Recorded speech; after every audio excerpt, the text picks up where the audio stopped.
This is Winnipeg Sports Talk Daily with Andrew Hustler Paterson and Michael Remis. Hey, what's going on, WSTers? Welcome to another edition of Winnipeg Sports Talk Daily, a game day edition as the Jets continue their homestand and look to start a new winning streak against Patrick Kane and the Detroit Red Wings tonight. 6:30 start down at Canada Life Center. We have a lot to get to on the program today.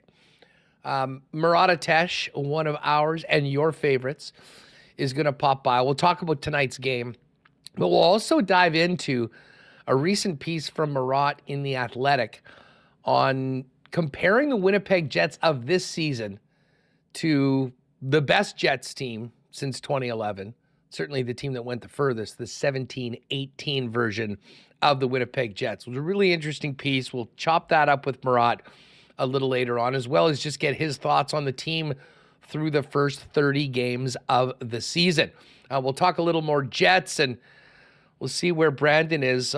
Brandon's a big Philly fan. Brandon Rewucki, of course. He's probably pleasantly surprised with where the Flyers are in the standings right now, holding down a playoff spot heading into Christmas. But I imagine his freakout meter is also increasing as to what's been happening lately with the Philadelphia Eagles. So we'll talk some Jets. We'll chop it up with Brandon later on in the program. But Christmas is this weekend. Boxing Day coming up on, Monday or Tuesday? And that means it's the World Junior Hockey Championship. And we always make a point to bring in Scott Wheeler from The Athletic for a World Junior Hockey Championship preview. So we're going to do that today as well. And I guess big news right out of the gate.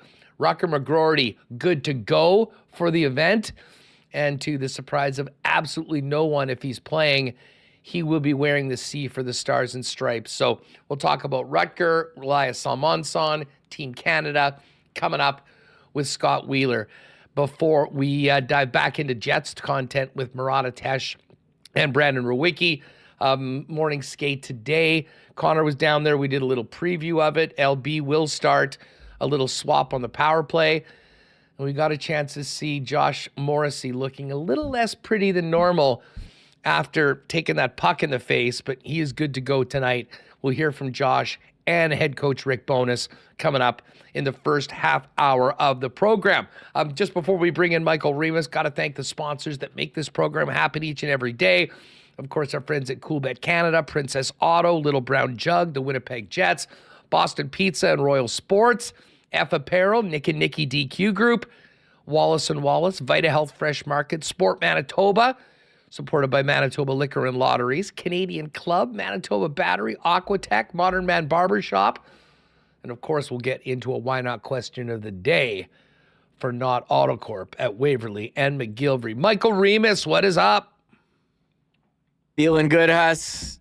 Ready for Jets get back on the horn, or the wagon, whatever you want to call it, tonight against Detroit. Another 6:30 start. I'm pumped for that. Feeling a little sore. Got blessed with the 10:30 ice time last night in our league game. So a little sore this morning. Always, you have to do one of those this season, right? You get the 10:30 time. Better than 10:50, which I've had. So there you go.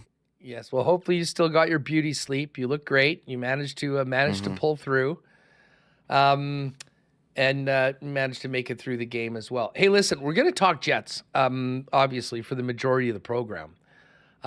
Big night last night in the National Hockey League. But before we do anything, I just wanted to talk quickly about Nolan Patrick. Of course, the Winnipeg native who was, for 2 years, the consensus number 1 pick in the draft. He actually ended up going up number 2 when the Devils decided on Nico Hischier before Nolan Patrick. And he had 2 very injury-plagued seasons over the last couple years. Played with the Vegas Golden Knights in 21-22 and has had to retire. Made that official yesterday and, ended up playing in 222 NHL games, scoring 32 goals, 77 points, got into 6 playoff games in his first year as a member of the Philadelphia Flyers, and then ironically ended up being traded as part of sort of a 3-way deal, ending up in Vegas for the first ever player that Vegas picked in the draft, which was also a Winnipeg native in Cody Glass, who's, really kind of finding his way right now in Nashville. But Reem, it just goes to show you how, even for a player like that was thought to be a guaranteed NHL player, potentially an NHL star, injuries can derail even the biggest, strongest, best prospects. And I know a lot of people in the hockey world, and especially people here in Winnipeg, feeling for Nolan right now with what was such a promising career cut so short, so early. Yeah, I do remember that draft. Very highly touted prospect, only 25 years old, and that's it. Retiring. Estimated career earnings here on Cap Friendly, $6 million. But I'm sure you'd love to have the opportunity to play more NHL games. Was part of the Vegas team last year that won the Stanley Cup. Didn't play, but I think he was around them. And crazy to think, someone with such promise could have a career. But it just shows you how, how unpredictable some of these careers are. You never know what's going to happen. So, wishing him all the best as he moves on from his pro hockey career. I believe he's still working, with a team in like a coaching position. But yeah, that was, I don't know if it was a shocker because he hadn't played, but just the story, it's sad and unfortunate. Yeah, I mean, these careers are fleeting, and I think a lot of people take, listen, as fans, we do take for granted, the sacrifices that these guys make, and what is at stake each and every time, they take the ice, and certainly, I mean, not to rehash one of the most horrifying sports stories of 2023, but with what happened to Adam Johnson and how much that affected players like Neil Pionk on the Winnipeg Jets, we, realized how precious life can be, never mind just the career. But the important thing for Nolan Patrick is that he is hopefully able to recover from his injuries and live a long and prosperous and paid-free life. He had a number of concussions and concussion problems, and again, we don't have the full dossier on that as to, how much of it happened in junior hockey. But if you remember his draft year, he missed more than half the season. I mean, he played 33 games for the Wheaties in 16-17. When he was out there, he was dominant, scoring 20 goals and 46 points, but not even playing a half the season. And then ended up making it into Philly. And, the first 2 years was out there. I mean, 73 and 72 games in his first season. Then the injuries really started to hurt him, and I think really affected him on the ice. He had only 4 goals in 52 games in his final year with Philly, and then was traded to the Vegas Golden Knights. And in a lot of ways, that was the perfect landing spot for him. His former GM in junior hockey, Kelly McCrimmon, bringing him into the Vegas fold, another Manitoban on the club with many familiar faces. But ended up only skating in 25 games for the Vegas Golden Knights, was unable to play last year, and has now officially called it a career. And, obviously with his close ties to Winnipeg, we wanted to talk about that right off the bat. But, just a sad development for Nolan Patrick. And as you mentioned, I know he is involved. I mean, hockey is in his blood. Hockey's been his life. And I imagine he will move on to post-playing career, still being very involved in the game. But kind of wanted to start off with that. Listen, we're going to get to the Jets in just a minute. How about those Chicago Blackhawks doing the Jets and the Stars a favor last night in the race for first place in the Central Division? I will admit we spent a lot of time looking at the games in the lock shop last night, figuring out where we wanted to sprinkle on. And the Chicago Blackhawks to beat the Colorado Avalanche was not at the top of my list, Remis. I will admit to that. Was not on my list either, and you have to wonder, this Cale Makar injury, he still he took another, he did not play yesterday, and they lost 3-2. And when we talk with Connor McGahey, it is amazing how much the bottom of the forward roster, aside from the top line, has really been remade, and they do have some injuries. Arturi Lehkonen out as well. I was definitely surprised that they lost 3-2. Their team total, I think, coming in was like 4. So the sportsbook saying, hey, they're gonna win by a lot and score goals, but no. And here we are at the standings watch. I guess are we doing this now? The standings watch portion of the show where we look at the Central Division, and there's Dallas at the top, 40 points, and there's Winnipeg, 39 points. Dallas and Winnipeg have played the same number of games, and Colorado's played 2 more games and have 40 points. So the Jets just behind Dallas in points percentage and have a chance to close that gap with a win tonight against Detroit. And Dallas, they're out without Jake Ottinger for an extended period of time, so we'll see how they weather that storm. Yeah, that is a great point. I mean, a big-time injury to arguably their most important player.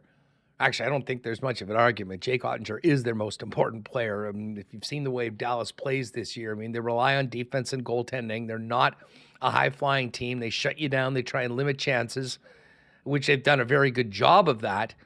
They've got a pretty balanced lineup, but, I mean, they certainly wouldn't have the star power that a team like Colorado has, with all due respect to Jason Robinson, Rupee Hintz, as well as guys like Seguin and Ben, who have been around there for a long time. But yes, we are on standings watch. Anytime the Jets are playing where if they win, they can be the first place team in the Central, it is definitely worth a mention.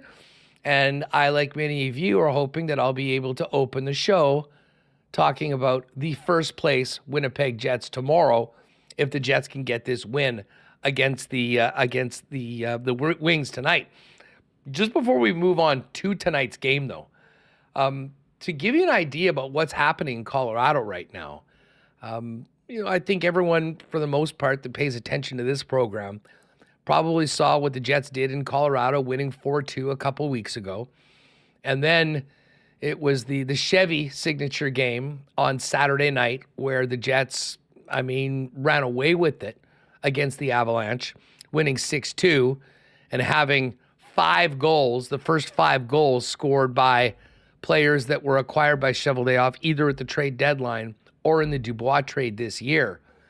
But Remo, last night after the game, and kind of a shocking loss to the Blackhawks, it's clear that all is not right with the Avalanche. And we should play this clip from Devon Toews, because you do not often hear NHL players talk about their team's struggles and about certain players just simply not being on the same page or worse, like we heard from Toews at the end of last night's game.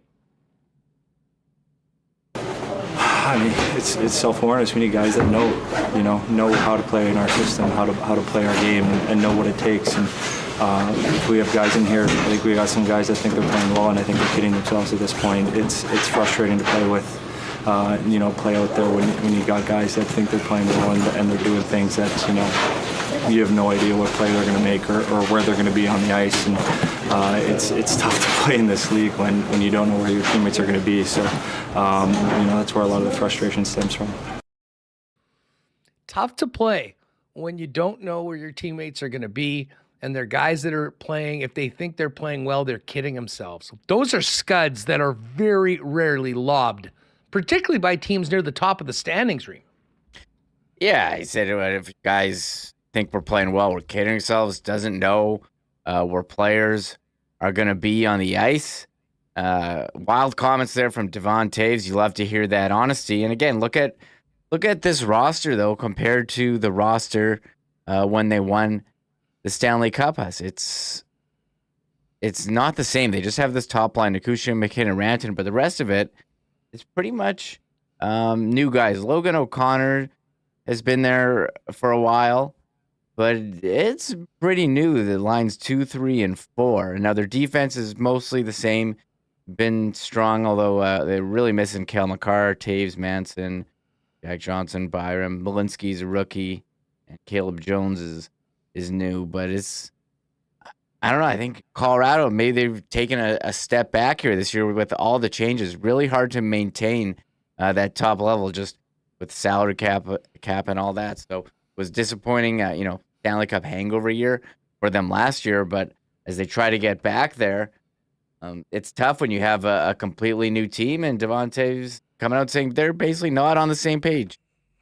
I see in chat, the knee of KFC says, Taves taking a page from the Paul Stastny handbook. And, Taves a big part of that team. He's got the ring, probably has the level of respect in the dressing room that you can get away with saying that. But still, that is a heavy indictment of the Colorado Avalanche. And maybe it speaks to the talent that they do have, that they've struggled the way they have and yet are still right there at 40 points in the Central Division. All that being said, the Jets have 2 games in hand on Colorado. They're 1 point back. They're 1 point back of Dallas as well. Dallas is off tonight. So with a win this evening, the Winnipeg Jets can take back first place in the Central Division. And coming out of the morning skate, this is something that we teed up on Winnipeg Sports Talk social media channels with Connor from the rink this morning. Good news that Josh Morrissey's back, maybe looking a little worse for wear. We'll hear from him in a minute. But some changes to the power play. And this probably is going to surprise some people. Cole Perfetti and Alex Iafallo switching units. So the number 1 power play is going to be Scheifele, Morrissey, Ehlers, along with Iafallo and Velarde. And the number 2 unit will now include Cole Perfetti with Nate Schmidt, Pionk, Nino Niederreiter, and Vlad Nemetsnikov. And I talked about this yesterday, and I brought up the example of when the Jets broke their slump on the power play earlier in the season against Vegas. Who was it? It was Alex Iafallo right in front of the net, making things happen. And I expect, and we'll hear from Bones, he can talk a little bit more to it.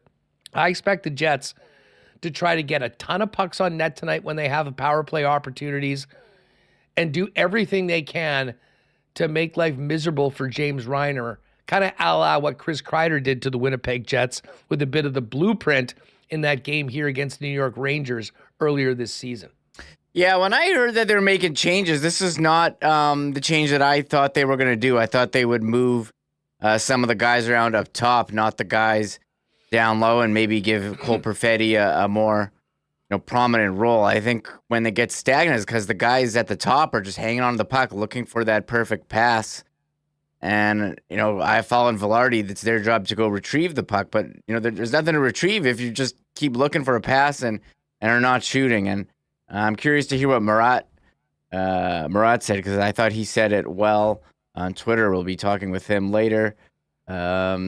He said that Iafallo is a bet on puck retrievals. Maybe it works great. My take, it's more about what happens before the shot. So I think it's going to be up to the guys before the shot, maybe keep the puck moving more quickly and with quicker decisions and not just, holding it, waiting for someone to get open for the perfect play. We'll see what happens, see how it works. I'm interested with this second power play unit. Bonus did say he likes, keeps the lines even, having Perfetti and Nemesnikov, who play together 5-on-5, also on the power play. But when you're 1 for 16, in your last stretch here, that's not great. And got to make some changes. They recognize that. And are these going to be the changes that get them put the puck in the net? We'll have to wait and see tonight against Detroit. Well, you know what? Let's transition right into Bones, because Rick Bowness spoke today after the morning skate, was asked about the changes to the power play, and talked about putting Iafallo and Velarde together on that top unit, and the other subsequent moves, including Perfetti moving to the second unit. Yeah, well, early in the year when we put Alex, he was doing a really good job in the bumper, and then we lost Gabe. So it's just a matter of going back to that. We have to change the structure. That's simple as that. Keep that top line together. And then the second unit, you keep Cole with Vladdy. It's just a little easier on the bench. But we're just trying to get more. And Nino's really good in the bumper. We're trying to use the bumper a little bit more. And we're trying to get more shots. So we got to change the personnel.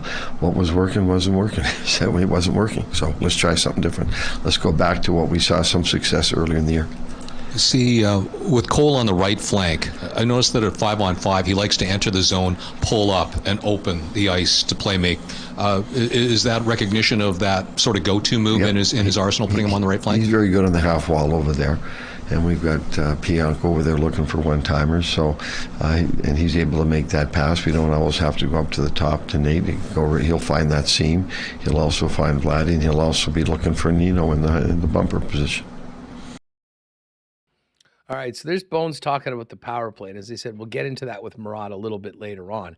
I don't think this is any sort of indictment on Cole Perfetti. I mean, Cole Perfetti, of course, had that huge goal in the comeback from the 2-0 deficit to grind a point out of that game against the Montreal Canadiens on Monday night. Bones was asked on, so far through 30 games, what he's seen from the young Lion, Cole Perfetti. I keep saying he's missed a lot of hockey, this kid, over the last couple of years. He's going to keep getting better. Did he hit a little lull there? Yeah, doesn't mean it's negative. It's all part of growing as a young player. As you hit the bumps, you just fight your way through it, which he has done. And he's been much better the last couple of games. But it's inevitable that you miss that much hockey and you're a young player, you're going to hit a little bump a couple of games. It's not the end of the world. You kind of expect it. When he gets there, you help him through it.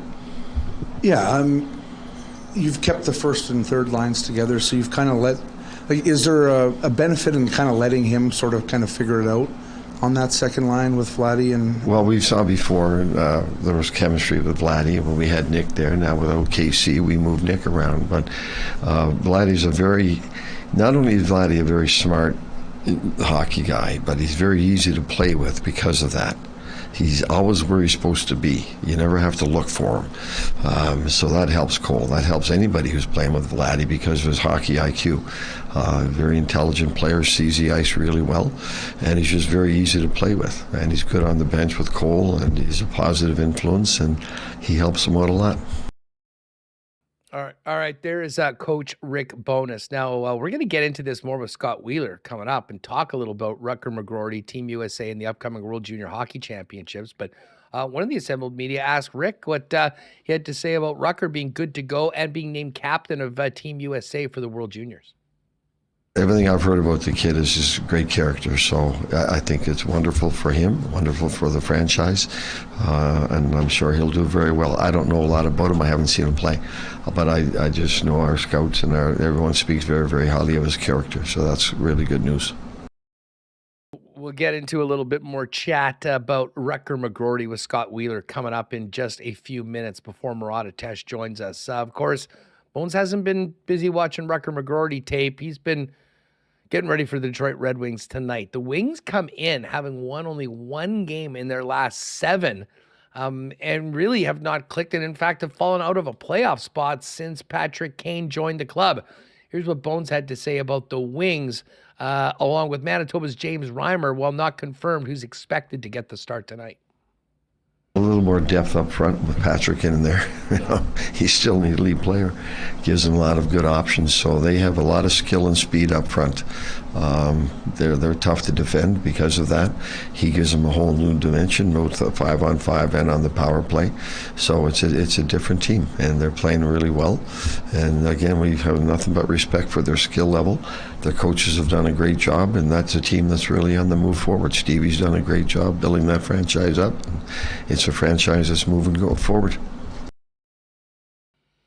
All right, well, hopefully they won't be moving forward tonight as the Jets look to start another winning streak and keep the Wings in some pre-Christmas doldrums, as I mentioned, with just the one win in their last 7 games. One more from Bones. We've spent a lot of time talking about the power play, but here's what Bones had to say about the current state of his penalty kill units. We know what we have to improve on the penalty kill, and we do. And it's a matter of just doing those little things that we were doing early in the year. And sometimes it just slips away, and it slipped away. So when it slips away, you got to address it and just get it back on back where it's supposed to be. We have the personnel, and they're committed to it. And I know it hasn't gone our way. I think we've made a couple of mistakes that it's made it very easy for the opposition to score that we can clean up. That's the good news. So it'll get better. Yeah, the stats show Detroit's power play really runs through their blue liners. Is that something that shows up on the video and something you're going to be prepared for tonight as well? We'll take a good look at it. And what kind of things do you look at?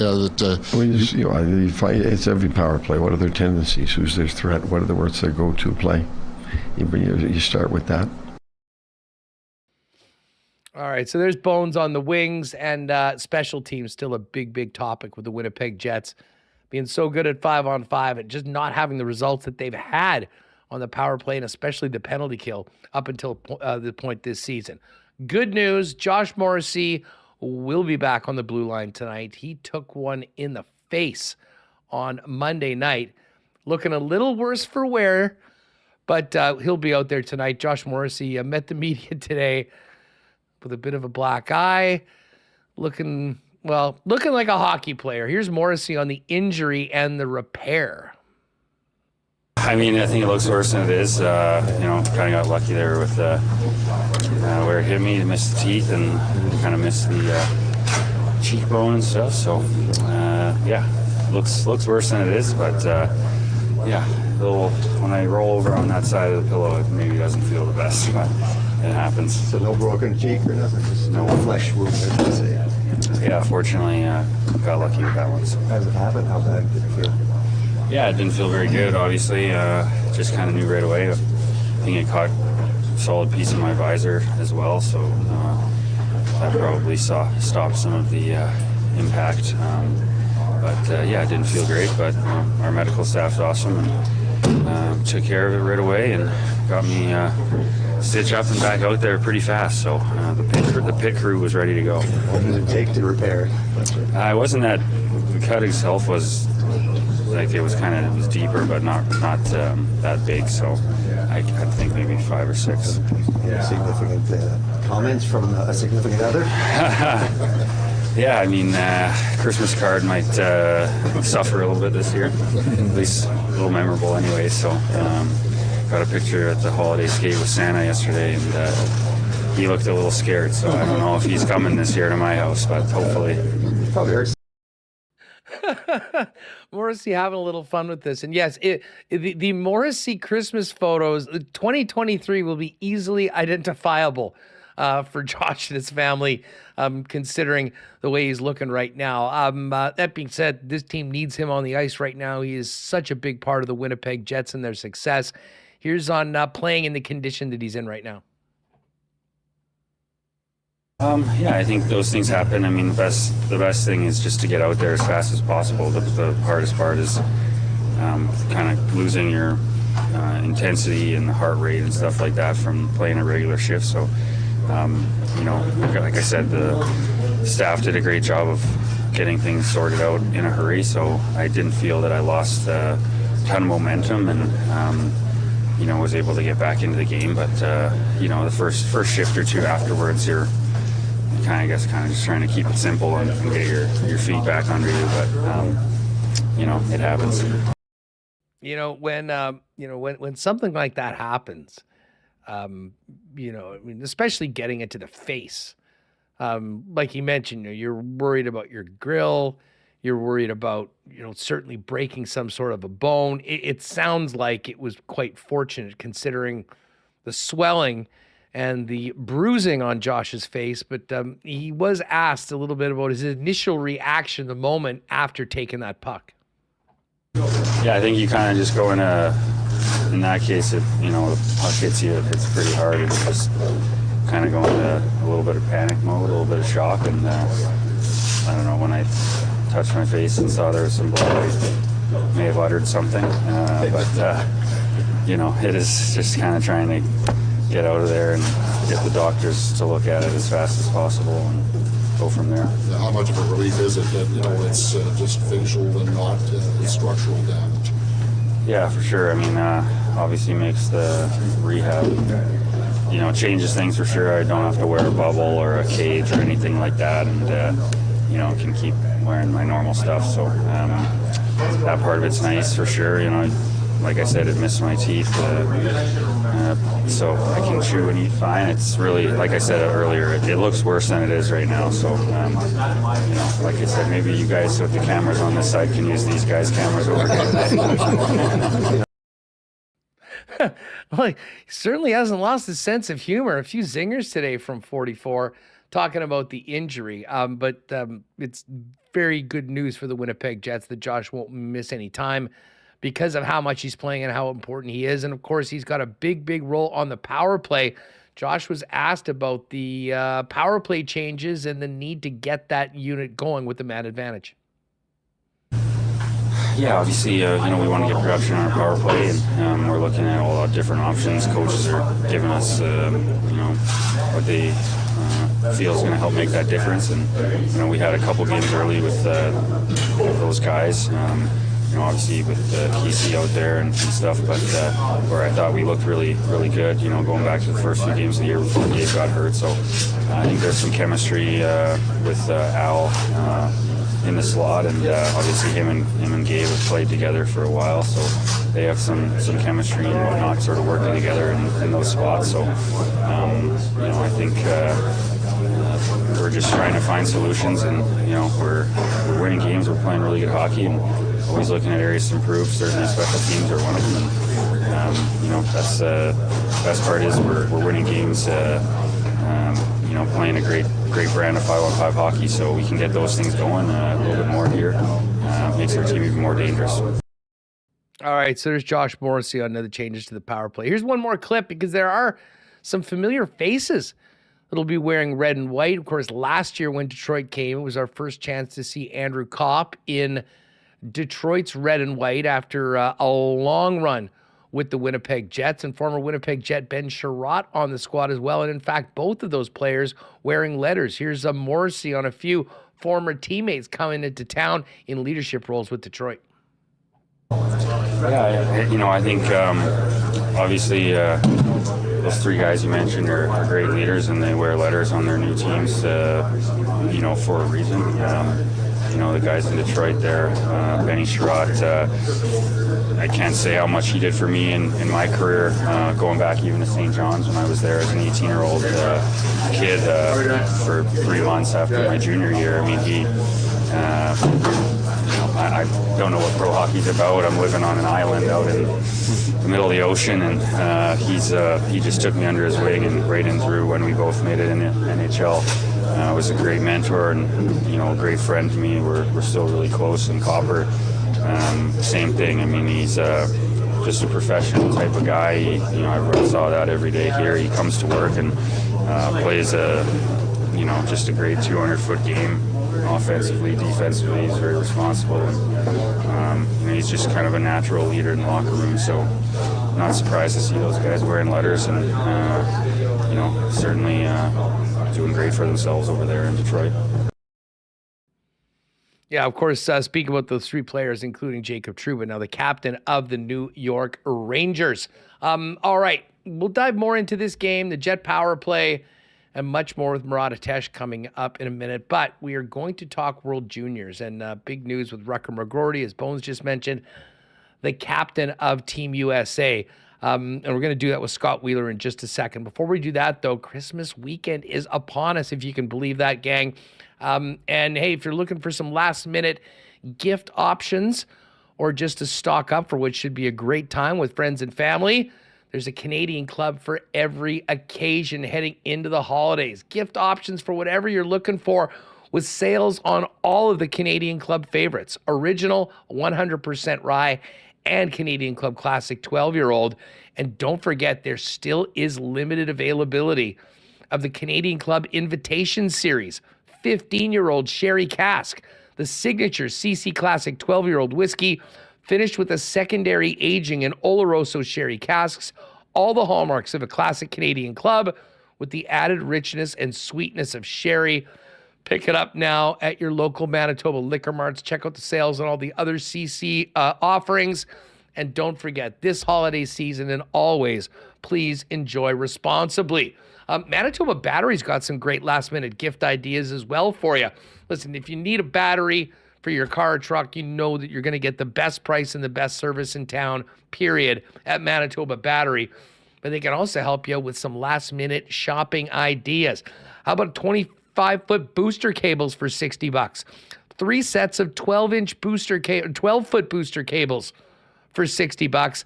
A 2,000 amp booster pack for $120, and an ice fishing package that includes a 10 amp lithium battery and charger for $120. And of course, you can always get a good old gift card as well to take care of that next battery for someone in your circle. Bottom line is, 80 purchase at Manitoba Battery over $60. They'll deliver it to you for free. Get your credit card out. Give them a call at 783-8787 or go to manitobabattery.com and knock a few last-minute gifts off your list right now. And hey, you're going to want to be looking good for the holidays as well. Still time to get in and get a little touch-up on the dome over at Modern Man Barbershops, gang. Modern Man has 8 locations in Winnipeg, including the newest locations on Pembina Highway or Plessis Road. Modern Man Barbershop have a variety of grooming services, including haircuts, beard shaping, shaves, color services, and more. Book your look and make an appointment via modernmanbarber.com and give them a follow on Instagram as well at Modern Man Barbershops. And hey, looking into 2024, maybe a new project for you and your family might be a little bit of home improvement. How about a spa or a sauna for your spot? Well, you know the experts at that is Aquatech. And whole home renovations start with Aquatech. With thousands of rentals as their foundation, Aquatech can upgrade any space in your home. If you're ready to enhance your kitchen, bathroom, or even add a man cave to your home, visit aqua-tech.ca to learn more about their whole home renovations, including financing options. All right, Murat coming up a little later. Rewucki's going to stop by one more time before Christmas. Right now, though, let's talk about the Jets prospects and get ready for the World Junior Hockey Championships with Scott Wheeler of The Athletic. Scott, how are you? I'm putting the finishing touches on some holidays here. I took my holidays a little bit early, spending some time with the family. Going to go grab some lunch after this, and then off to Sweden on Christmas Day. So I'm looking forward to getting over there and diving into coverage. Always an exciting time for the young players as well as people on the draft beat like yourself. We'll get to Team Canada in a minute. Obviously, Winnipeg Jet fans have been very interested as to the status of Rutger McGroarty for Team USA. And some great news recently. Not only will Rutger play in the tournament, but he will be wearing the C. Tell us a little bit of what we've learned about McGroarty's injury and his role on what should be a very good U.S. team. Yeah, my understanding is that the impact on his fall was actually sort of to his chest. It was more of a rib lung situation. I believe he broke one of his ribs and punctured his lung, and that was the injury, if you will. Sounds to me like this is not the likely outcome. This is not what anybody was kind of expecting. His timetable, based off the initial conversations I had with people in his camp and people at Michigan, it sounded like his timetable was sort of more the middle of January. So we're looking at least 3, maybe 4 weeks early in terms of getting back. But he's been a leader for this group. The captaincy was the least surprising piece of the puzzle for me. I think if he was healthy, that was to be expected. He was the captain of their U18 team back when this age group was at the national program. He's a returnee. If anybody's ever sort of watched an interview of Rutger or spoken to him, you'll learn pretty quick that he's a very charismatic kid, extremely well-spoken, tons of life and energy. So big fan of the kid. I've always loved and sort of enjoyed my chats with him, and he's the perfect captain for this team, and it sounds like he's going to be good to go, hopefully, come Boxing Day, which is a big boost for them as well, because he's a top 6 left winger. On top of wearing the C, he's an important piece of this team. You know, Scott, you mentioned, your chats with him. We've had him on a couple times on the program, and he has such an incredible passion and energy. I would say, you said it's the least surprising thing that he's the captain. If there was a player that was going to come back ahead of schedule to be in an event like this to represent their country, I would have put Rutger at the top of that list because you kind of had that feeling that regardless of what happened to him, it was going to take heaven and earth to keep him off that ice for this tournament. And lo and behold, there he is wearing the C. Yeah, and they were disappointed with their outcome last year too, right? Like bronze isn't what the U.S. at this stage in where the program's at and how strong they've become developing young players. Bronze isn't the end game for them. I'm sure they were happy at the end of the bronze medal game a year ago, but immediately it was reset to, okay, next year we're going to have a lot of returnees. We had a young team a year ago, and Rutger was always going to be a big factor in that. So credit to him for working his way back and getting ready. It sounded like I was at Canada's camp here in Oakville, but I wasn't in Plymouth for USA's camp. But my colleagues Corey Pronman and Max Bultman were both there, and it sounds like he looked really good in that camp. He was wearing a non-contact jersey still at that point, but sounded to me like he was sort of trending in the right direction and sort of feeling good and looking good on the ice. So that's huge for them. And they might be the favorites. The Americans might be the gold medal favorites. In fact, they would be my pick if I had to pick, sort of gun to my head kind of thing. They'd be my pick in this year's tournament. They're extremely deep at forward, really four lines that are stronger than any other four-line sort of team in this year's tournament.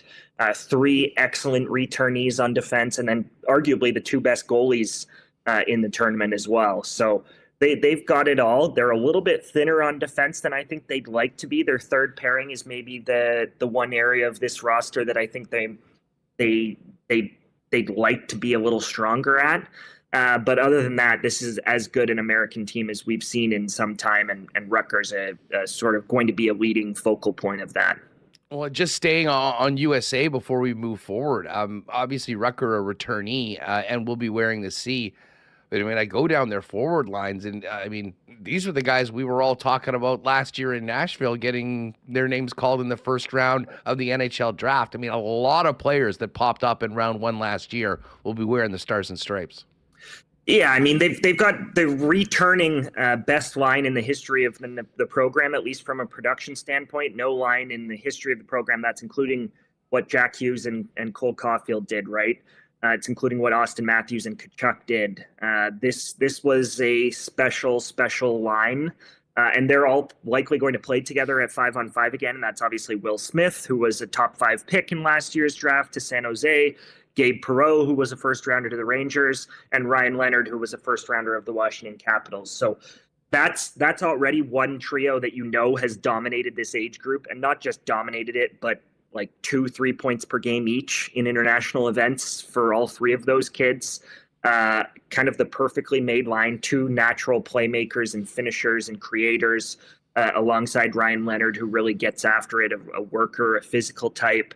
And that's not even their best line. Their best line is probably going to be the trio of Cutter Gauthier, who's played at a Men's World Championships. Cutter actually scored 7 goals for Team USA in 10 games at Men's Worlds last year and was one of the best forwards on that senior men's national team at Men's Worlds. Lane Hudson also played at Men's Worlds last year on the back end for Team USA. So this level is almost below guys like Lane Hudson and Cutter Gauthier. I could see Lane Hudson breaking the tournament D points record, which is 14 points in 7 games, or at least chasing it. The Americans have a bit of a softer group than Canada does. Canada and Sweden are both in the same group. The Americans, their two best opponents are going to be the Slovaks and the Czechs. So there's an opportunity for them to really do some damage. That's without getting into Jimmy Snuggerud, one of the best players in college hockey. Gavin Brindley, one of the better players in college hockey, who's also a returnee for them up front. Frank Nazar, a first-round pick. Isaac Howard, another first-round pick. It's a loaded American team. And then I mentioned the goalies earlier, but Trey Augustine has been a stud for this team internationally for the 04s and 05s. He actually played up a year as a 16-year-old at U18 Worlds. So he's got 2 U18 Worlds plus last year's World Juniors under his belt as a goaltender. And then Jacob Fowler has actually been the even better goalie. A second-round pick of the Montreal Canadiens has been an even better goalie in college hockey this year for Boston College than Trey Augustine has been. So there's going to be a legitimate goalie battle there with 2 excellent netminders. So they've got everything they need to win gold. And I think they could put up, as we've seen in the last couple of years, it's a little bit more of a watered down tournament without the Russians. and this American team and the Canadians have really run up some scores. I think you're going to see that from the Americans through the round robin. And then once they get against Canada and Sweden, I think they're the odds-on favorites. Just staying with Jet prospects for a minute, the Jets will also have Elias Salmonsson playing in. And, for the host Swedes, I'm sure there's a lot of excitement for that team. Tell us about his season so far, what you've seen from him playing again with men over in the Swedish Elite League, and what will his role be, and how prominent do you think he'll be on the host team? Yeah, Salmonson's going to be a big part of this team. They've got the deepest blue line in the tournament for sure. They have 7 legitimately excellent defensemen at this level. They have 5 of those 7 are returnees, and the other 2 are Salomonsson and Matthias Havlid, who I was told last year would have both been on the team last year if not for injuries. So he sort of broke his ankle last year, and it derailed what was an excellent start to last season. He actually shocked Skellefteå and the coaching staff and management group there in the SHL last year. This is going back to last October, with how good he looked coming out of what was a disappointing draft year for him. The only reason he was available in the second round for the Jets was because of a disappointing draft year. He has been tremendous. He's looked like a first-round pick virtually ever since then. He's playing a big role. He's playing 17, 18 minutes a night for that team, which is, as a teenager in the SHL, which is arguably the second or third best pro league in the world right now, is a big deal. That Skellefteå team, the top prospect on that team is Axel Sandin-Pellikka, the first rounder of the Detroit Red Wings. So he gets a little bit more of the shine and the attention in terms of just talk about the young players on that Skellefteå team. But Salomonson's been right there with Sandin-Pellikka this year. He's played a big role. He's played big minutes at times. He's more of a two-way guy than Sandin-Pellikka. And I know I'm working on a story on Salomonsson that'll be out during the tournament. And in speaking with people in Skellefteå, they expect him to be one of the best defensemen in this tournament. He's an excellent skater, really gets up and down the ice. He's a big, strong kid, two-way type, but can really move pucks and skate. There's a lot to like about Salmonsson. I think he's going to be a good sort of number 4, number 5 defenseman in the NHL and give the Jets good value given where they selected him. Scott Wheeler from The Athletic with us on Winnipeg Sports Talk, getting ready to drop the puck at the World Junior Hockey Championships on Boxing Day in Sweden. So let's get to the Canadians. Canada got a nice early Christmas present from the Boston Bruins, getting Matt Poitras loaned to the club. How does the red and white shape up, Scott? Not as strong as they've been in recent years. Obviously, they're going for the three-peat. This would be their first three-peat since 2009. So this is something they care about it. I've asked them about it, the management group with Hockey Canada. They'll downplay it and say that it's sort of 1 year at a time, but making some history, I think, would be a big deal to them. They also, people forget both of their sort of last 2 gold medals. They nearly lost to the Slovaks in overtime last year in Halifax. And the year before that, it took Mason McTavish pulling a puck off of the goal line for them to beat the Finns and win that gold. So they could have been 0 for 2 in golds coming into this. And now it's okay. The three-peat's within reach. And it's not a strong group as far as Hockey Canada goes. They are still a gold medal contender. They're still one of the 2 or 3 best teams in the tournament. They can still beat any of these teams on any given night. I'm confident in that. But it's a group that's thin on star power. When you start talking about depth, which is what this management group and coaching staff have started to talk about, certainly that's a calling card for Hockey Canada. They're deeper at forward and on defense than most teams in this tournament. But when you're talking about depth, it usually means that there's something lacking up front, and that's the way that this group feels. They're counting on Macklin Celebrini, a 17-year-old, to be excellent. That's very hard to do in this tournament. We lose sight of it because of the 20 points that Connor Bedard had last year, right? And Alexis Lafreniere won MVP at this tournament in his draft year, but those are more uncommon than not. Alexis Lafreniere was also almost a full year older than Macklin Celebrini. Macklin Celebrini's a summer birthday. But they need him. They need him to be star power. They need him to be their best forward or second best forward if they're going to win a gold medal. So there's a lot riding on him. There's a lot riding on 3 players on the back end. I expect that in when push comes to shove, this isn't actually a super deep group on the back end, but they do have 3 players at the top in Denton Mateychuk, Tristan Luneau, and Maverick Lamoureux, who are top players at this level. And I think all 3 could play 25 plus minutes a night, with a couple, probably Tristan Luneau pushing 30 in this tournament when it matters most. So they're going to need those guys. They're going to need Matt Savoy, who obviously West Coast hockey fans and Winnipeg fans are familiar with from his time with the Winnipeg Ice. They're going to need Matt Savoy to be a top player in this tournament. They're going to need Jordan Dumais, the Columbus Blue Jackets second rounder, who's been lighting it up for the last 2 seasons. Well, really the last 3 seasons, but especially the last 2 seasons in the QMJHL, putting up numbers that we haven't seen since Sidney Crosby was in the league, kind of thing. So they're counting on a few players to be stars, and if those guys can't be that for them at the same level that Cutter Gauthier is going to be for the Americans, and Will Smith is going to be for the Americans, and Lane Hudson is going to be for the Americans, and Seamus Casey is going to be for the Americans. If they can't match that level, they might be in tough. They might be more of a silver or a bronze medal team in this year's event. But if they get the best out of guys like Celebrini and Savoy and those 3 on the back end, they'll have a chance to play with anybody. Scott, speaking of the back end, you mentioned Denton Matejchuk. He, of course, is from Dominion City here in Manitoba. You mentioned what a big role he's going to be, and I imagine he's likely going to be the QB on the power play as well, getting significant responsibility when Canada has the man advantage. Yeah, for sure. Denton's the real deal. I think there's a chance he's the captain of this team as well. I expect that announcement in the next 48 hours here. I think there's a real chance he's a captain. If not, I would expect him to wear a letter.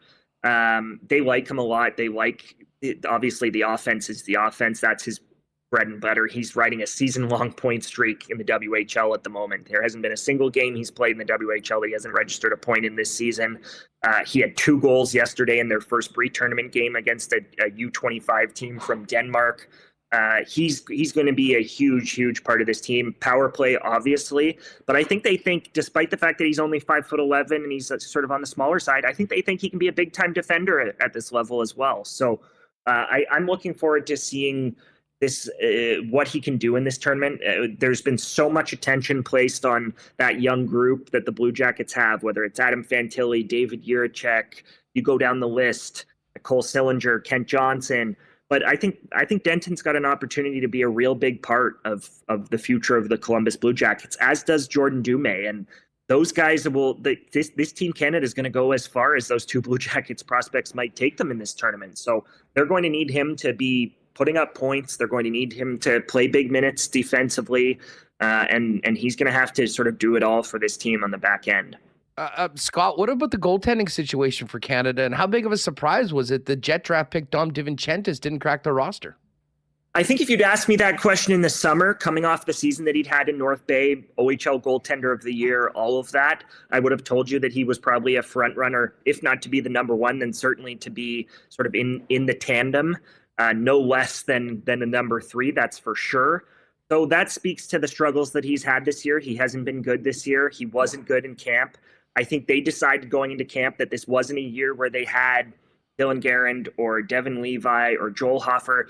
For all the talk of what Canada has, the question marks around Canadian goaltending development and the pipeline for goalies in this country, Canada has actually got excellent performances in recent years from their goaltenders. Hofer, Levi were both tremendous. Dylan Garand was very good. Last year, Thomas Milic didn't start the tournament as a starter, but emerged and was tremendous for Canada and made a game-saving save in overtime in the quarterfinals against Slovakia. They could have ended their tournament and had a much different history in terms of talking about last year's team and Bedard and the gold medal and all of that.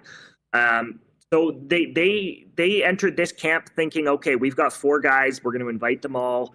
And whoever plays better in the 2 games against the U Sports and the red and white scrimmage are going to be our guys. And the fact of the matter is that he struggled. He struggled in practice. He looked leaky in practice. There were a couple of times where the coaches were warming him up and he was letting shots from the coaching staff leak through him. And a couple of times where I turned to colleagues and said, Dom just doesn't look up to this. So I'm sure disappointing for him because he is a legit prospect. He was very good last year. He's a 19-year-old, so this was his last kick of the can, but just sort of didn't win the job, and they left it open this year. It wasn't going to be about pedigree. It was going to be about riding the hot hand, and he just wasn't the hot hand for this year. Scott will be focusing in on the Jet prospects in Team Canada, but for draftniks, they always like to pay attention to young men that are going to hear their names called in the first round. You mentioned Macklin Celebrini. He could go number 1 overall. Just quickly, any other key draft eligible players in this tournament that fans should make a point of keeping their eye on? Yeah, a couple of them. The big one after Celebrini is probably Consta Hellenius with the Finns. They're in Canada's group. Canada plays the Finns on Boxing Day, so you'll get introduced to him early in the tournament if you tune in. Hellenius is a top 5 to 10 pick in this upcoming draft, and this is a very weak Finnish team relative to recent years. They didn't get Joakim Kemmel back from the Nashville Predators. They are dealing with 2 injuries to Aaron Kiviharju, who would have been another top prospect playing for them for the 2024 draft, and Jesse Nurmi, an Islanders prospect. They've got Calgary Flames prospect Topi Rani, who would have been a returnee but is under investigation for rape back home in Finland and is not participating with the team. So this is a group that, as is, for the Finns, was already thin. And then you subtract 4 or 5 guys who would have been a part of it, and suddenly it's really thin. And as a result, Hellenius and Emil Hemming, the other top prospect for 2024 with this Finnish group, both of them could play leading roles. There's a chance that Consta Hellenius is a top 6 center for the Finns, maybe even their first line center. He's certainly going to be on their first power play. He's been excellent at the pro level in Finland this year for an 18-year-old, having a tremendous season, a better season than we saw Jesperi Kotkaniemi, who went 3rd overall, for example, have. A better season than Juraj Slavkovsky, who went 1st overall, had. So that piece of it is exciting. He's smaller for a centerman, but a legit sort of 5'10", 5'11" skill guy. And then the other one, if I mentioned David Jiricek, the Columbus Blue Jackets 5th overall pick a moment ago. His younger brother, Adam, is a top 15, top 20 pick. There are some scouts who believe he's a top 10 guy. I'm not quite there. But Adam Jiricek, who was coming off of an injury of his own, similar to McGroarty, was injured about a month ago and is now back and fully healthy. Adam's going to be a staple on the back end for this Czech team this year. So those are probably the 3 guys other than Celebrini that I would immediately sort of draw your attention to. If there was one more, I'd add Ziv Boyum, who's going to potentially be I talked about the big 3 on the blue line for the Americans, but he could be their 4th guy in that top 4 there. If not, going to be a huge part of their 3rd pairing and likely run the 2nd power play unit behind Lane Hudson for that team. Ziv has had a borderline historic season in college hockey. He's one of the leading scorers in college hockey as a defenseman for Denver. He's playing sort of first pairing minutes as a true freshman at Denver under David Carl, who is the head coach at Denver and also the head coach of this American team at the World Juniors. So he's a legitimate prospect. His older brother Shai is a prospect of was a 2nd round pick of the Detroit Red Wings, but Ziv is a full cut above that, sort of doing things like Adam Fox and Cale Makar and Quinn Hughes type of numbers. Maybe not that level of a prospect in terms of a true sort of future star, but I think the expectation is that Ziv's going to be a good offensive defenseman in the NHL, and people are really going to get introduced to him on that American team. Yeah, it's pretty good company to be mentioned in with those names. Scott Wheeler is with us. Scott, I know you got to run, get out to Sweden. Thanks so much for doing this, and fill people in on what you and the athletic team will have cooking from Sweden throughout the tourney.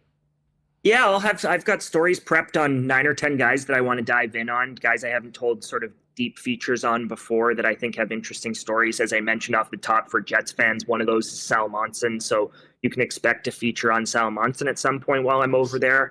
And then just the typical notebook and coverage. And then after the tournament, I'll jump right into my annual prospect pool rankings, which is kind of my biggest project of the year. So I'll be doing prospect rankings for all 32 teams at the Athletic in January, and the Jets will obviously sort of feature amongst that. And they've got a pretty good thing going with McGroarty and Lucius, and Brad Lambert's had a bounce back season at the pro level this year, and they've got some good young talent coming there, and obviously Sal Monson's a part of that as well. So looking forward to, once the tournament wraps, to breaking down all of the Jets prospects.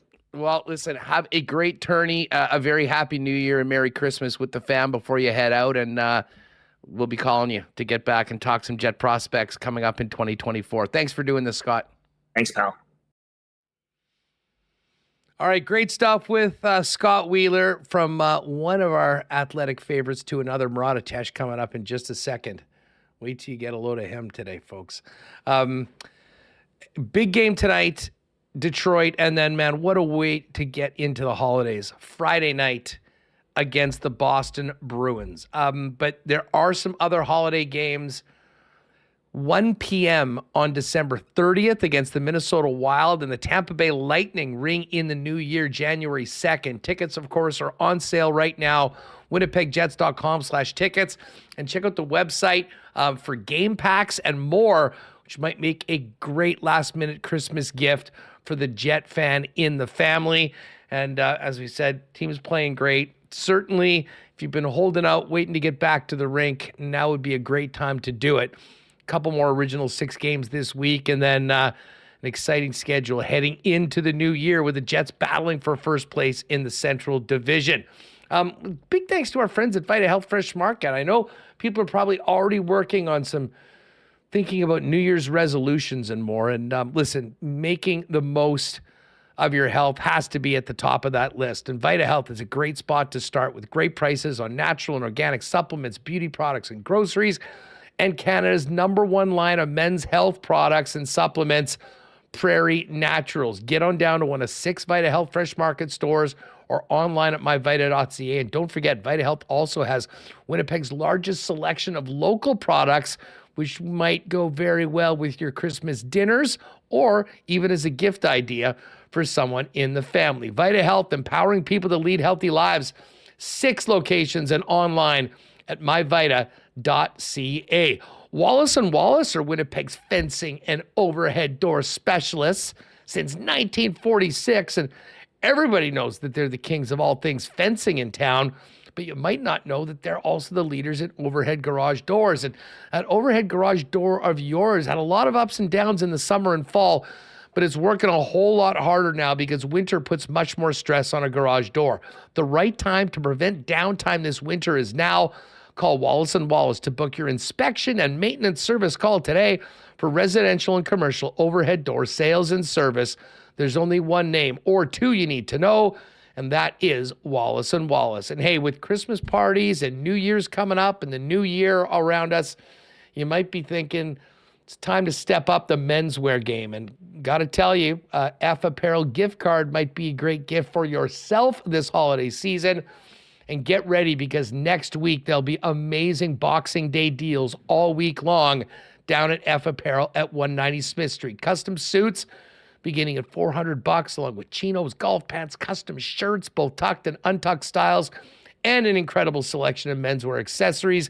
Get on down there before and after Christmas. Take advantage of the great deals. 190 Smith Street. And of course, you can also make an appointment, find out more about F, buy a gift card, all online at epapparel.com. All right, let's welcome in. Have we gone through a time machine or something like that? Because Murat, right out of the barber's chair, it looks like, debuting a new look to the people on WST. You look great, my friend. Merry Christmas and happy holidays. Christmas to you. What? Time machine so I could announce the return of Dustin Byfuglien or something like that. But I thought it was time. I thought it was time to look fresh, and I thought that we may as well debut it on Winnipeg Sports Talk. Well, looking good, man, and great to have you here at the holidays. You know, we've had some great stuff in the Athletic lately, and we'll get to that in a minute with a couple really interesting topics from readers and listeners that popped up in the latest mailbag. But let's first off talk about the present. Game tonight against the Detroit Red Wings, and to no one's surprise, considering what Bones had to say yesterday, a bit of a shakeup with the power play. Before we even talk about the move of Iafallo and Perfetti, Murat, this is kind of the second extended period where the Jets have been pretty cold with the man advantage.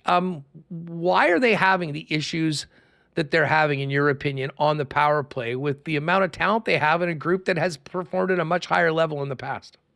For me, it's about motion. It's about movement. I think that when I watch it these days, man, does that puck sort of stand still? And not only does it stand still on whoever has it at the time, and I kind of want to pick on Mark Scheifele a bit because he would be the quarterback if there is one on that unit from the half wall. I mean, who has better vision than him? Who makes passes better than him? And yet he's sitting there with the puck on his stick. And he said the other night that part of it is about players, not always being in the right exact spots. He's looking for things that he expects, and if it can be done by instinct, everything is good. But you compare that to a lot of the power plays that have a lot of success, and not only does the puck carrier have a little bit more of a proactive energy about him, but the players who don't have the puck are moving quite a bit as well. There's so much more off-puck movement, so that when they receive a pass, they're either attacking a shooting lane, they're moving into space, and they're doing things that open up the penalty-killing formation. And right now, I don't see any of that from the Winnipeg Jets. It looks like it really has grinded to a standstill.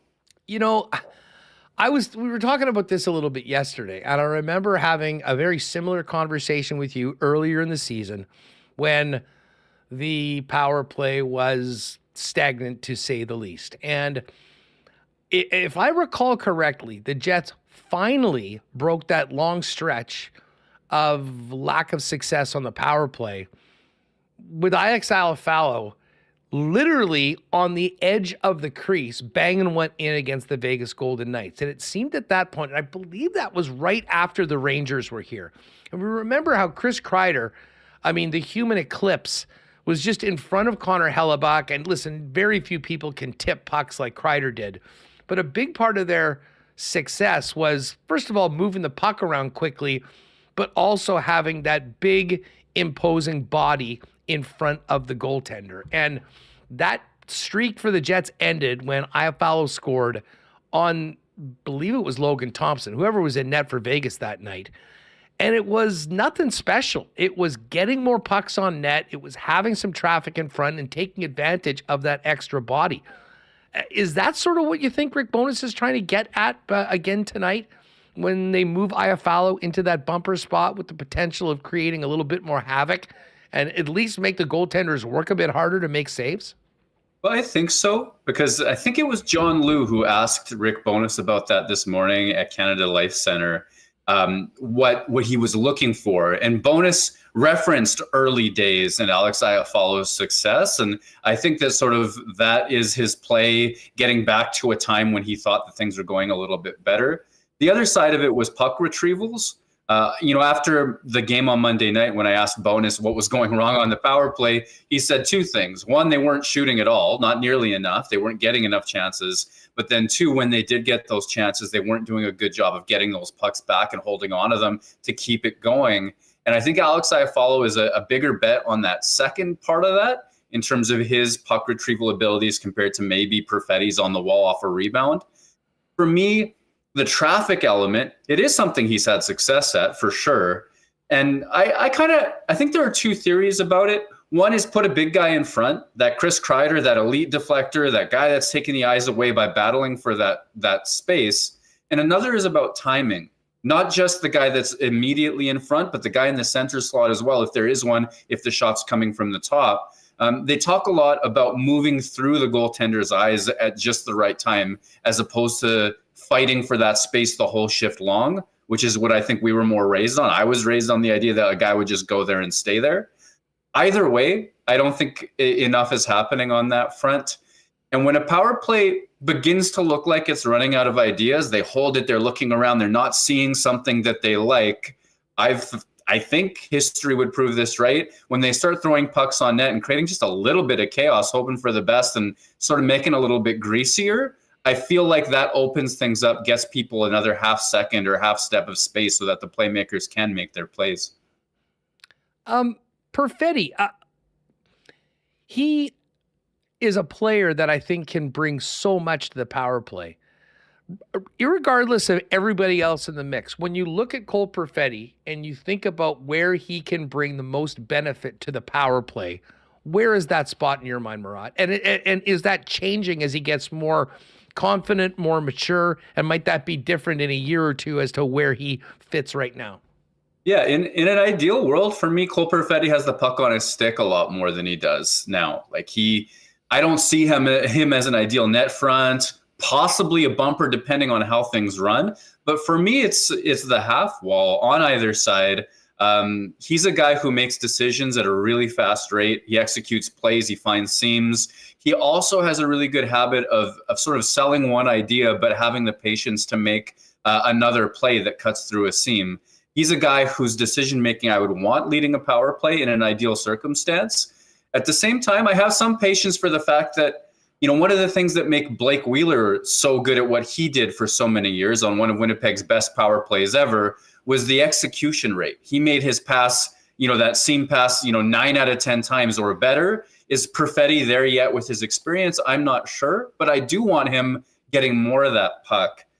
But for me right now, so Mark Scheifele gets that job mostly now. Sometimes it'll run off of Nick Ehlers for a second or two. I think the thing that bugs me most about the power play is that when you look at best practices, and for me, I think Toronto pioneered this a few years ago. Edmonton set NHL records with this last year.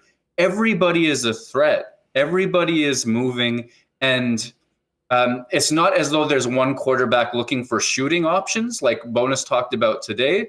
It's as if every time that there's a new puck carrier, that puck carrier is the quarterback, and all 4 other players are moving into space to be dangerous. And I think Winnipeg runs things mostly through Scheifele right now. I don't think you'd ever want to see them not use Scheifele because he's such a good weapon. I would think you'd want to move it so that Perfetti had more of that puck, so that Ehlers had more of that puck, and that everybody else was rotating to become dangerous for that person. Agreed on that. And I think with that comes more shooting opportunities. I think back to the San Jose game, and, they had a number of opportunities. The Sharks sort of knew what was coming, and they weren't very aggressive, but they just sort of pulled back, got one guy in that shooting lane, had a bunch of guys around the front of the net, and just simply didn't have enough room, room to get that puck through. And it really did make it through before it even got to the goaltender. When the Jets, I'm with you. When the Jet power play has looked at its best, not only is the puck moving quickly, but so are the players. And it is weird. And I guess maybe you just get into a bit of a funk or a rut. And that sort of feels like where this team is at right now when it comes to 5-on-4, which is weird because the minute the guy comes out of the penalty box, they look great again. Yeah, I want to add one more thought to this, which is much older school than I think you'd associate me with. If a penalty kill is having success against the Winnipeg Jets by collapsing to the middle like they are, and by daring Winnipeg to look for a seam through them, which does not exist, you know what I want? I want them to line up clappers from the point. I want Josh Morrissey shooting head height at these guys. And I know that sounds horrible. Maybe top corner height, we'll say. But I think that if you're collapsing a PK down there, the game theory in me says make it painful. Make it painful for that to be the go-to option. Make it a bigger challenge than it is. Instead of looking for that, one more pass to the top, one more pass to the side, blast away and see how long guys are willing to stand there. I can't disagree with you on that. Now, I guess as we get into conversation about the Jets through 30 games, special teams, not that we want to nitpick because this has been a great start to the season and this team could wake up tomorrow morning in first place if they can win tonight. But we haven't seen the results on the PK as well. And Bones today talked about getting away from doing those things. What's missing on the PK right now? Because we know the goaltending is back to where the Winnipeg Jets want it to be. Yeah, it's interesting. Rick Bowness has been talking this week about shot blocking. And, I get that. If you have the opportunity to block a shot in the NHL, it's one of the ways that you help your team out. And it's one of the ways that players show each other how dialed in they are and how much they care if they're willing to, crack a bone or have a puck go off one of the shot blockers on their skates these days, because so many of them wear them. I think every Jets defenseman wears shot blockers on their skates. I might be wrong, but it's the majority for sure. So I think that that's important to Bonus. For me, though, this was pointed out to me by somebody on Twitter, BFJ. I don't know this person's real name, but this is just a handle that I've interacted with a bunch, that Winnipeg's blocking very close to the same amount of shots as ever. Very close to the same percentage of shot attempts are getting blocked by the Jets this year as last. And it's actually the total shot volume. Winnipeg is giving up way more shots, period, this year than last. And for me, it's, at least to my eyes, what happens is that when pucks get moved around the outside against Winnipeg, instead of having a real firm identity of when to stay compact and when to open up, I feel as though Winnipeg does open up seams. There are seams available up against the Jets PK, and maybe that's being a half foot in the wrong direction or a stick in the wrong spot. Those are the sorts of small spaces NHL power plays need. But I think when teams move the puck around on Winnipeg, they open up a little bit more than their opponents are doing.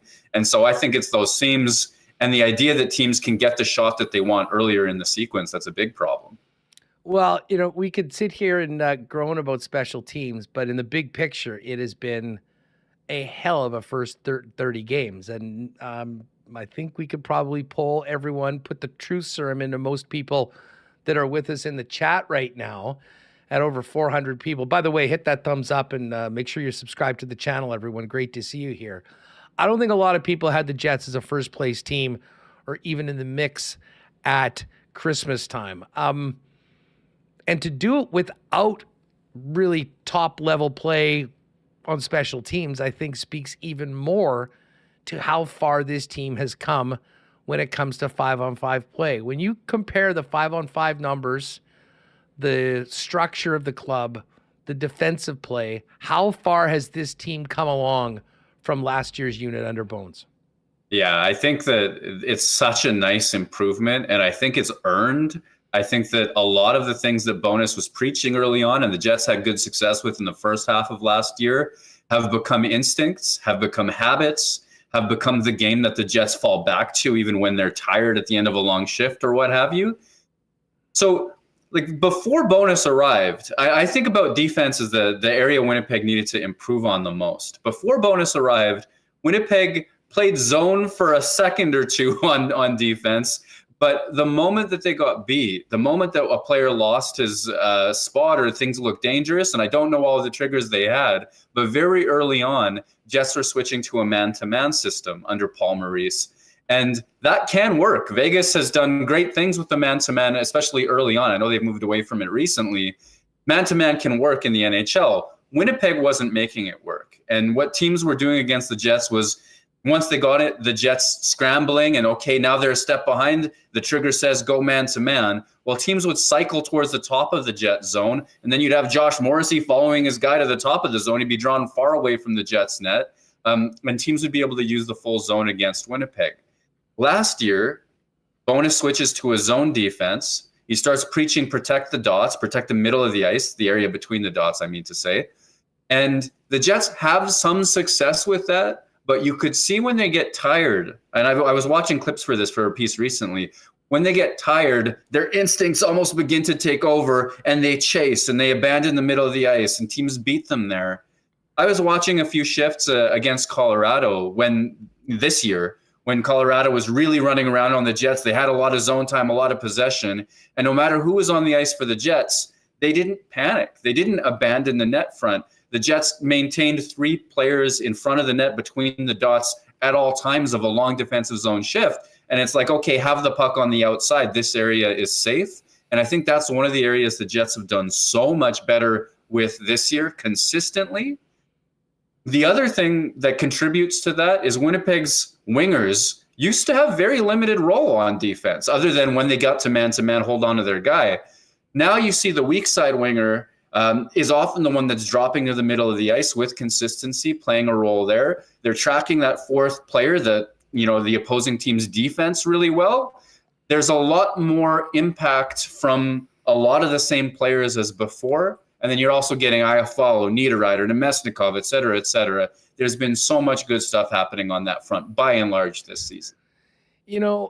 We've talked a lot about the depth of this team. And I think that was naturally going to be somewhere that the Jets thought that they would improve on when you make a 3-for-1 trade, when you add a couple players at the deadline for picks and keep them in the fold.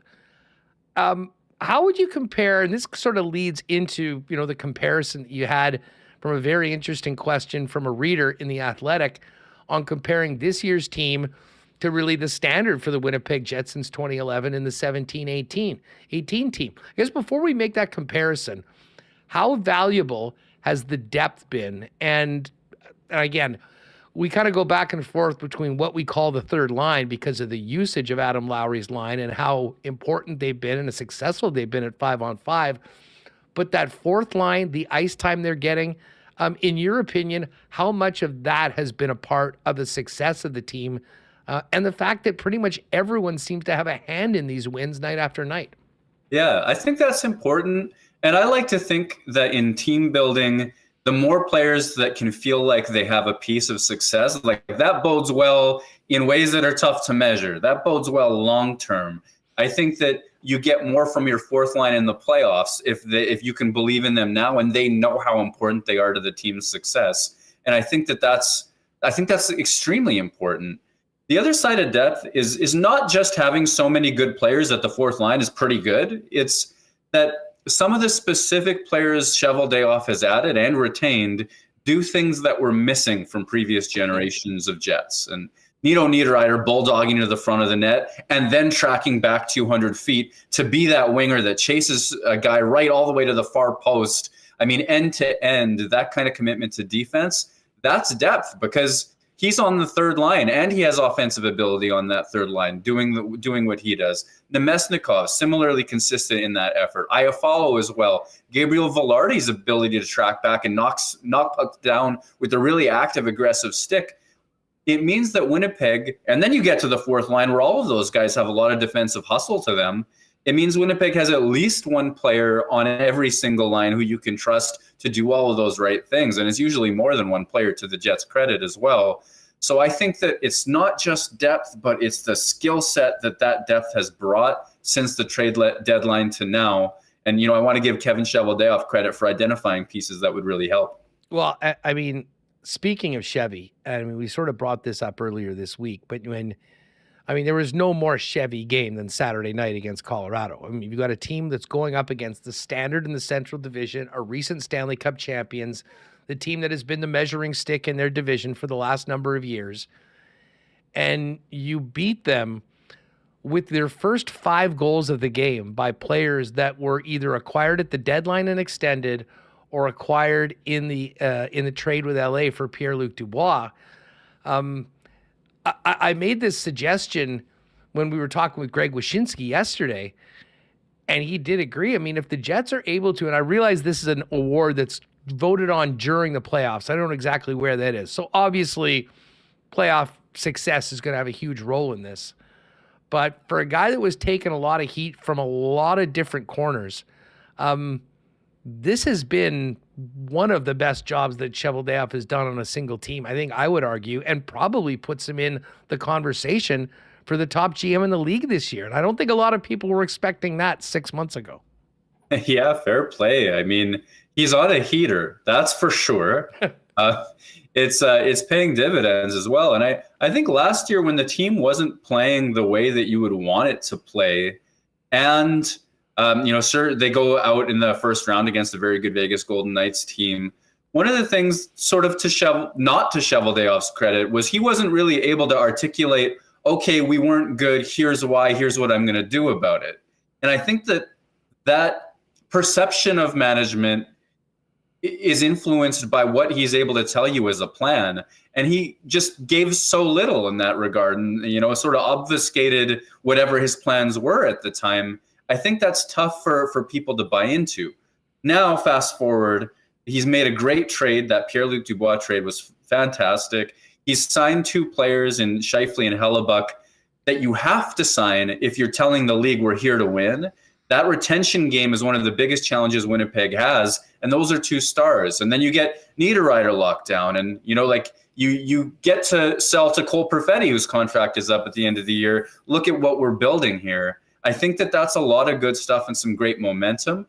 When it comes to GM awards, somebody asked me, why didn't Chevy get that award last year? And I'm like, well, they were first round exit, a second half collapse, and you really didn't see the payoff yet. This year, if they really outperform expectations, as it looks like they're going to do, finish in the top half of the West, I think that there's a really, really compelling case, especially because it's not just that he was active, but the guys he picked up are having such big pieces of the Jets' success. Well, and listen, I mean, I kind of pointed out the guys that were newcomers and that were picked up and that, obviously kind of exploded in that game Saturday night against the Avalanche. But I don't know about you. I don't think that there's anything that even comes close to the effect on the team right now into the future than the dual extensions of Hellebuyck and Scheifele on Thanksgiving. I mean, can you imagine what we would be talking about right now if both of those players were on expiring contracts? And I also wonder what that would work and look like within the dressing room. I mean, on so many levels, Murat, that was something that calmed the team, set the plan very clearly, as much as they wanted to say, hey, we're a contender, we're going to be that way. I mean, we see the fruits of that every single day, and not just because Scheifele is looking as good as he has in years, and Connor Hellebuyck is once again being Connor Hellebuyck, and the team's winning consistently. You know, I was thinking while you were talking about that, like, think of the down years in recent Jets history. Every single one of them is marked by a player, and probably a marquee player, who wanted out. Like, so the Jets are great in 2017-18, great through most of 18-19, and then Byfuglien essentially exits the NHL the very next year. The Jets scramble. Then you got Patrick Laine on his way out, Pierre-Luc Dubois on his way out, Andrew Kopp to a lesser degree. I mean, he's in town tonight, not as big of an impact as those guys. Rick Bowness talks a lot right now about, hey, everybody who's here wants to be here. And there's got to be something to that. I fully believe that there is. Scheifele and Hellebuyck committing like they did, I think sends a pretty big message to a lot of people. And it certainly feels like everybody's pulling on the same rope. And it feels like a good room to be around right now from my perspective as well. And that's all got to go into it. I really believe in that. This is an aside, and I've been trying to figure out how to articulate it. But one of my first jobs at a university was I worked in student recruitment at the University of Manitoba. One of the things that we always wondered about was, after you recruit the students, after they're signed up, how many people make it through that degree? How many people do you retain? And retention was a thing that we studied and had analytics for and all that sort of stuff. I think that retention is one of the single biggest pieces of Winnipeg Jets success when things are going well, and failure when things are not. That 2018 team, the best one that Winnipeg has ever had, 114 points, Western Conference Final, you build that on the back of a bunch of young players, right? Like guys on ELCs, guys on second contracts that are cheap, guys like Scheifele and Wheeler at that time, whose like long-term contracts were also affordable for the team. Yeah, if you're in Winnipeg and you want to win, you have to have a plan for retention. And I think Scheifele and Hellebuyck are that plan, because that's what you can sell to a whole lot of other people right now. Well, exactly. I mean, listen, Nito Niederreiter was, the guy that said, hey, he wanted to be back and he was hoping to earn another contract, saying all the right things. But I'll tell you what, if you are in and out every single day, the locker room is full of what's happening with these guys, who's getting traded, I'm not sure it was as easy to get a deal done at something that made as much sense for the team than it was. And then the ability, and I mean, Mark Scheifele's the best example of this, eliminating the noise, having everything be taken care of, and just worry about one thing, and that's winning hockey games and doing what you can do best to help your team win. And I think there's a trickle-down effect amongst everybody else in that room right now. And we're seeing it. Murat, just before we go, I quickly wanted to touch on this, and folks should go and read the entire piece in The Athletic. I had never really thought about comparing this year's team to the 2017-18 team, but, with where the team is right now and the way they played specifically at 5-on-5, which to me is the huge thing that differentiates this year's team and last year's team that actually had a better record at this point through 30 games. When you compare those two, I think it's pretty clear that, Dustin Byfuglien is irreplaceable and a unique guy. Jacob Trouba with what he did on the right side, and to have Tyler Myers in a third pairing role was a real luxury that just doesn't happen right now in the NHL. But from a forward perspective, with the way guys are at, what do you make of the comparison of the top 12 right now, the way they're playing, with the top 12 we had when the team went to the Western Conference Final? Yeah, I like the comparison, because I think that there's some similarities. This is one of the best versions of Mark Scheifele's line since that year, that first line on Winnipeg. I mean, with Kyle Connor and Blake Wheeler at the time, that was a force. And Connor was new to the league. He was tearing things up. Wheeler was driving play like he, close to how he did at his peak. And Scheifele was well on his way up. That was a great line. You look at what he's been able to do at 5-on-5 with Gabriel Velarde and Nikolai Ehlers of late, and certainly the offense is there. The 5-on-5 numbers are great too. So there's a lot of similarities there. For me, that third line, this is the best version of the Adam Lowry line since back in that day too. And the idea is that you always knew you were going to get a great Adam Lowry if you gave him impactful line mates. This one might be even better because Nito Niederreiter can finish so well from up close. So I think there's a lot of similarities between the first and third line on paper there. I also like the second lines as comparable because for so much of that season, Brian Little was playing between Patrick Laine and Nikolai Ehlers. It was Little and the kids. He had a lot of work to do to keep that line, playing in the offensive zone with those two young players on his line and didn't quite get above 50%. It took Paul Stastny's arrival before that line was driving play. And right now, if there is a line that's a question mark in Winnipeg, it's Cole Perfetti, the young guy, Vladislav Nemesnikov, and then whoever's been playing with them of late. Ehlers was a great fit there. But anyway, so I think that there's similarity there. If you could add a Paul Stastny to that line, they'd be cooking too. I give the playoff Jets fourth line from 2018 a pretty big advantage, though it would be limited minutes if these two teams were going head-to-head. Because if you have Mathieu Perreault and Brian Little and Jack Roslovic on your fourth line, I just trust them to create a little bit more than you'd get off of Gustafsson and Barron and Kupari and Axel Jonsson Fjallby as the rotation has been. Well, it's a fun conversation to have. And as we move into 2024, we can start talking about, is there a Paul Stastny out there? Do they do something with the blue line, despite a big bounce back by a number of guys on the Jet defense core this year?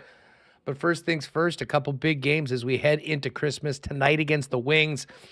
And then a big Friday night tilt against the Boston Bruins, who have been one of the best teams over the last couple of years in the NHL. Murat, have a wonderful holiday season. Enjoy these games. We'll see you at the rink, and look forward to hopefully talking one more time in 2023 next week. Yeah, thanks so much. Thanks for having me, as always, sir. Hair looks great, by the way. 10 out of 10. There's Murat Atesh, as he's referred to in the chat today. Modern man Murat. Definitely looking good. All right, Rewucki's coming up. I do want to thank our friends at Princess Auto for their great support of Winnipeg Sports Talk, gang. Everyone knows that Princess Auto is the place where you'll find the best deals on the most unique and coolest set of tools and equipment around. Everything you need to complete the projects on your list or start something new is over at Princess Auto. Still time to head up Panet Road or Portage Avenue West just in time for Christmas. And you can always shop online 24/7, 365 at princessauto.com and keep your eyes out for big Boxing Day deals next week at Princess Auto. You still have time to take care of all of your Christmas shopping with one quick stop at Royal Sports, because Royal Sports is the undisputed sports superstore and the number one spot to take care of all of your sports-related Christmas shopping. When it comes to Winnipeg Jets gear, the best selection of jerseys, T-shirts, hoodies, hats, and so much more. Tons of exclusives you won't find anywhere else, as well as tons of jerseys personalized with your favorite player on them in all different sizes and styles.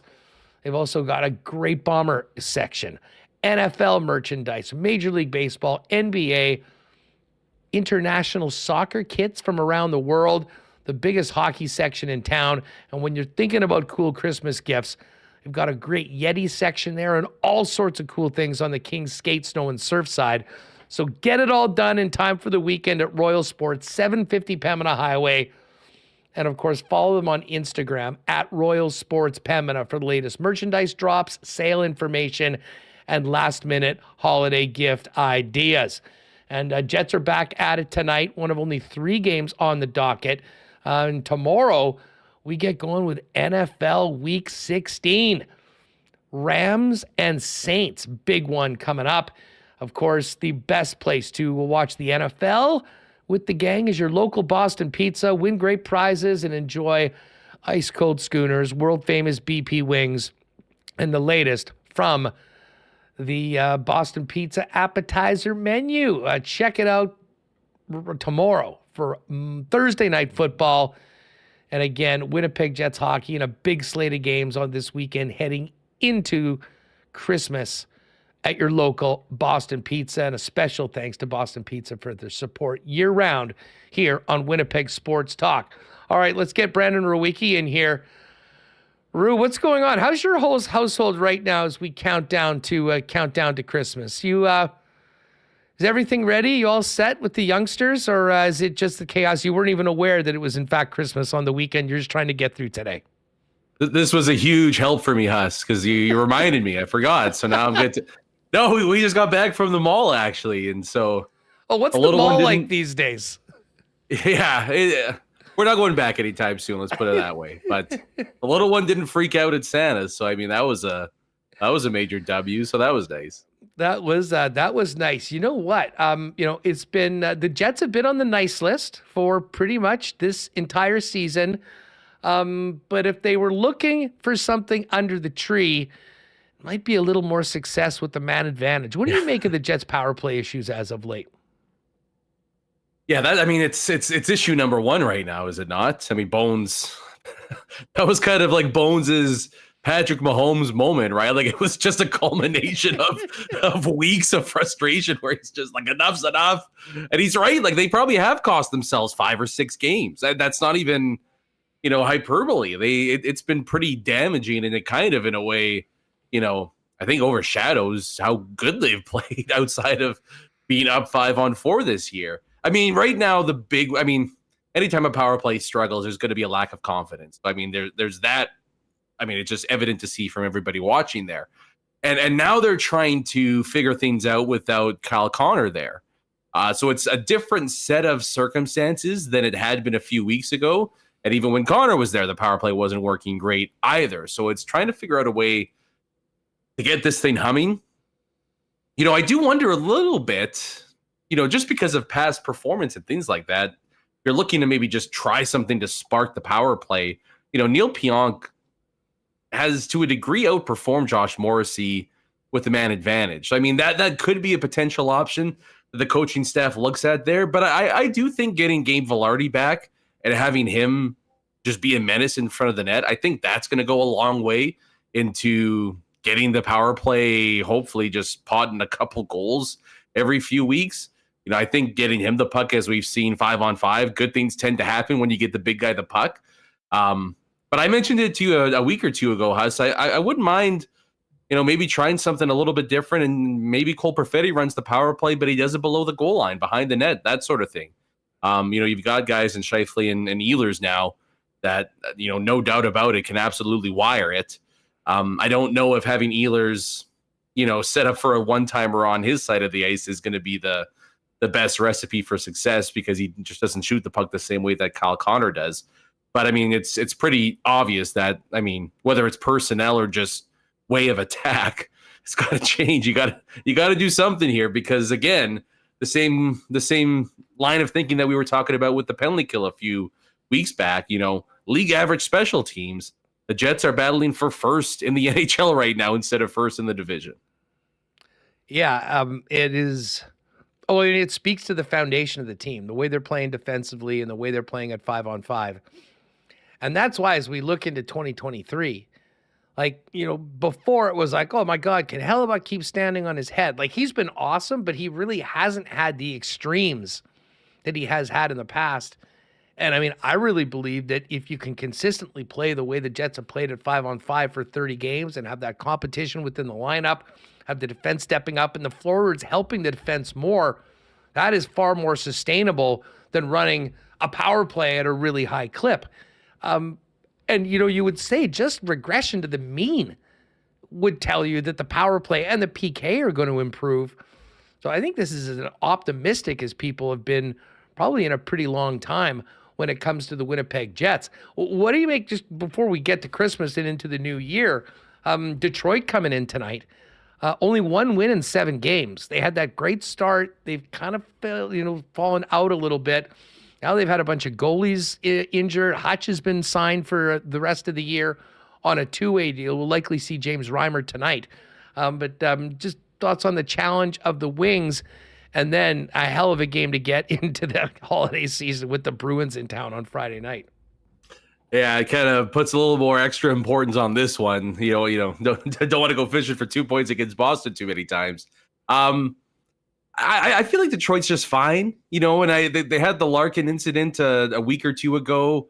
But when you just look at and especially in the murderous conference that's the East, like they're just a solid team, but I don't think they're one that like overly terrifies you or anything like that. So yeah, they've got good players like most teams in the league. Like you said, they go on a losing streak. Well, what's the goaltending been like? All right, well, it's been awful, right? That's usually the sign of a failing team at the moment. So the couple injuries as usual with all these other clubs. I mean, Husso and then Lyon was actually playing pretty good when he got called up for them. But yeah, I mean, I think they're fine. I can't really give them much more of a compliment than that. They're to me kind of the definition of a league average. Like what's an NHL average club? That to me is what the Red Wings are. Not that they don't pose any challenges. And I love watching Mo Seider play. Anytime I get to watch him play is a treat. He's just going to be a special player. But I was just going to bring him up, man. Guy is going to win Norris trophies, and that guy is going to be like I when they picked him, I think they thought best case scenario, this is going to be our Victor Hedman for the next dozen years. And very early on his career, he seems like he has the potential to reach those sort of heights. Yeah. When the draft happened, it was who? And then it was like, oh wait, Stevie Y picked him. It's a home run pick. Don't worry. And then after a year, he German became defenseman. What? Yeah. And then within 12 months, he's the best player not in the NHL. So it was a home run pick. You absolutely nailed it. And I mean, it's crazy too. Like he's only 22, but it feels like he's been around for forever. And you kind of see the meteoric jump that Rasmus Dahlin took last year. I still think there's another big step for Seider. And just the fact that it seems like his floor is high-end top pair defenseman is kind of terrifying. But in a similar vein too, like I mean, Seider's been great, but Jake Wallman last year came in and was just this revelation, and he's playing the same way. That is almost equally as impressive that you get this guy out of nowhere and he comes in. I mean, that's found money right there when you can get somebody that can play as effectively. I know a lot of guys can play well beside Mo Seider, but you look at some of the results of the other Red Wings defensemen that have played with him in the past compared to Wallman. That's how you can start to build the bones of a contender right there. Is you draft a stud at number 6, and then you find a guy for cheap and you put him beside him, and it's one of the best pairs in hockey. Well, and then of course the Bruins coming in, and I'll say this: the games where the Bruins are here are always fun ones. I mean, yeah, there's some Bruins fans in the building. But in the past, they've often really brought out the best in the Jets. I mean, I think of some of these games. I mean, the Brandon Tanev hat trick game. I mean, there's all sorts of examples where the Jets maybe weren't quite on the level of Boston, where the Jets have raised their level for a team that I think fancies themselves as a team that can play with anybody.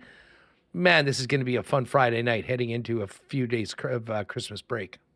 Yeah, it's wild too, though, that Boston would come in and we'd always be like, just play like them. Like, please, Winnipeg, just play like the Bruins do.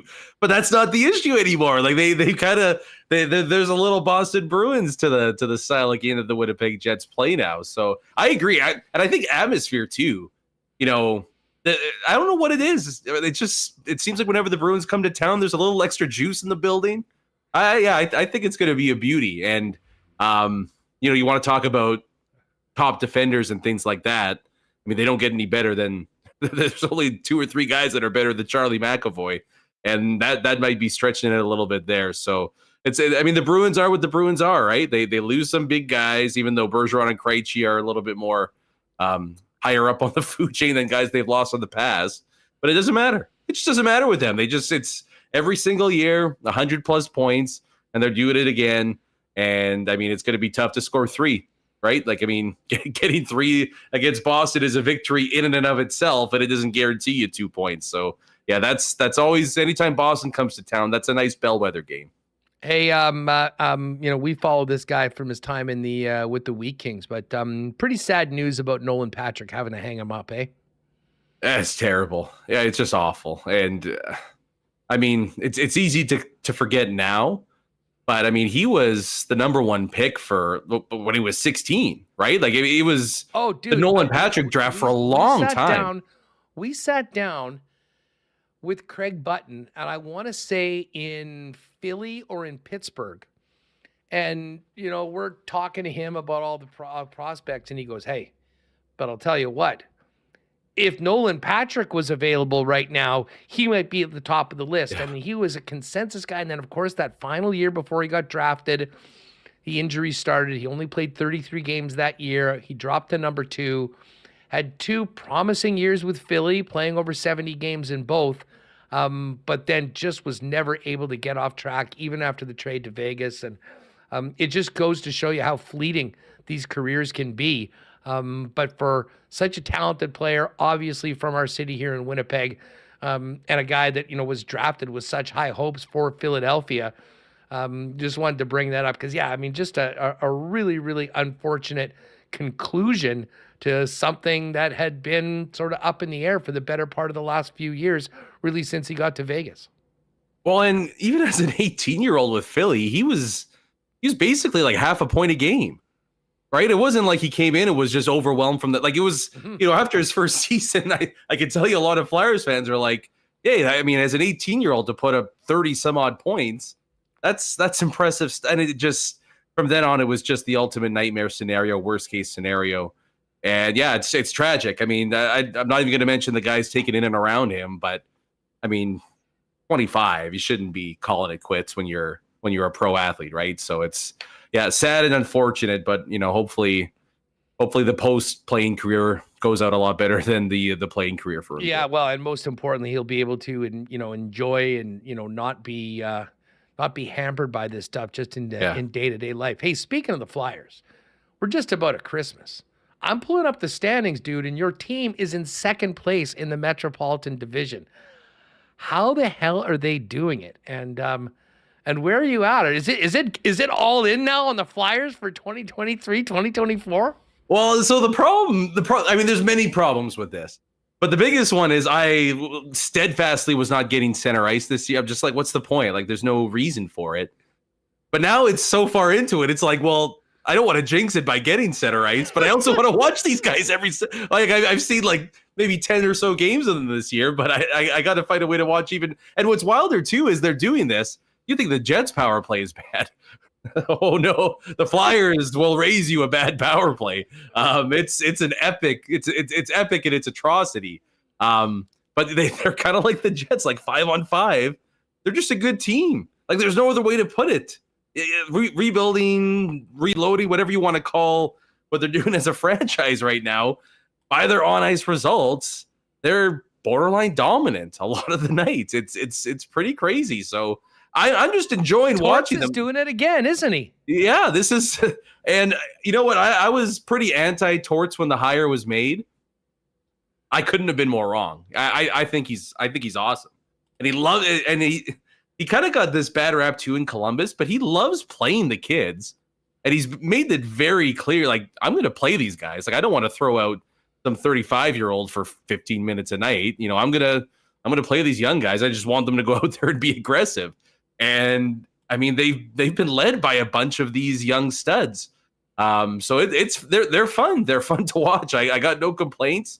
It's just going to be fascinating to see what happens now from a team building / team chemistry perspective, because they've got some pretty hefty trade chips to work with here.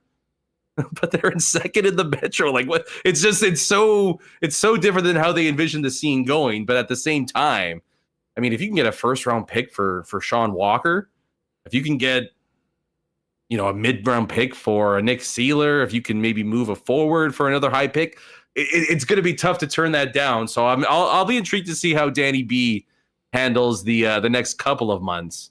But I mean, look, if they do a little selling at the deadline and make the playoffs, that's the dream scenario to me, because they were never going to realistically catch Chicago, San Jose, and some of those other teams down there at the bottom.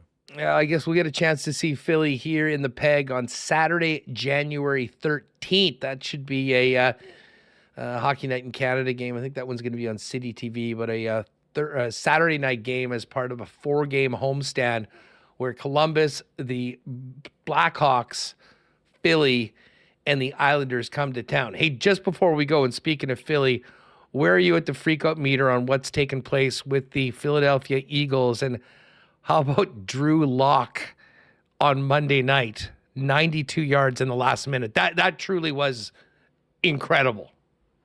Yeah, it was awesome. It was really great. I mean, fraud doesn't even do it justice at this point. I should probably like get a subscription to Philadelphia Sports Talk Radio because can you imagine the calls? Oh, Let's light up the lines, everybody. Eagle fans, how you feeling? Yeah, they just turn on the lines, and that's radio for the next 4.5 months. They're a clown show. They might be the biggest headed for clown show in history. And I mean it's funny too because the Patricia Desai DC who's this who's that thing is kind of completely overshadowing the fact that the wrong coordinator got demoted / fired because their offense does diddly squat right now. And they've got arguably as talented as a group as anybody outside of San Francisco. And they can't even put up, they couldn't even put up 20 points against a banged up, awful Seahawks defense. So it's disaster time. There's no doubt about that. I thought their only chance of getting back to the Super Bowl was getting the 1 seed. You get the bye and you get a little bit healthy. Mm-hmm. Maybe somebody upsets San Fran. But at this point, man, like it's wild to say because they started 10-1. I'd be happy with a playoff victory at this point. It's just tough to think they're going to turn this thing and do a complete 180 in 3 weeks' time here. They might win the division still, but man, it was a huge opportunity on Monday. Huge opportunity on Monday blown because they've got 2 games with the Giants sandwiched in with a game against the Cardinals. I mean, they should win those games. Dallas has got to go into Miami this week, which is not an easy place. I think at Coolbet they're minus 270 to win the division. If they don't win the division, they're on the road to the NFC South, which will be Tampa in all likelihood. So you could win, but I don't know if they can win without Big Dom on the sidelines. Oh, that's the other thing, right? This anti-Italian discrimination that's going on with the. Yes. I mean, Big Dom. He's just trying to break up. I mean, that whole thing was ridiculous too. But you can't. It all started. You can't lose the Big Dom game. Once they lost the Big Dom game, it was all downhill from there. The vibes are not good in Philadelphia right now. Well, the good thing is they've got, speaking of Italians, they've got Tommy Cutlets and the Giants coming in. And I'm terrified. I would imagine will bring up, well, can you imagine though? Like, imagine if the Giants went in and beat them. In Philly. I mean, if Drew Lock goes 95 on you in the last minute, what's stopping Tommy Cutlets from dropping 350? Oh, man. Well, it's going to be a wild, wild weekend and pretty crazy Christmas Day with 3 games on Christmas. Afternoon game, Philly Giants. And then, man, that game, was it 7:15? Niners and Ravens. And I think we're going to find out what I think most of us believe to be true.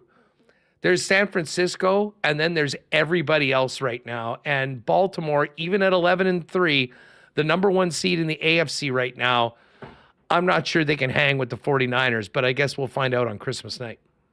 It's going to be tough, man. I mean, your only chance really is rushing 4 and getting pressure on Purdy, and that's no guarantee either. Like they're scary. They kind of remind me of what Philly was last year, where it's, there's teams that like near the end of the season you get a sense of I don't know if anyone's going to match up.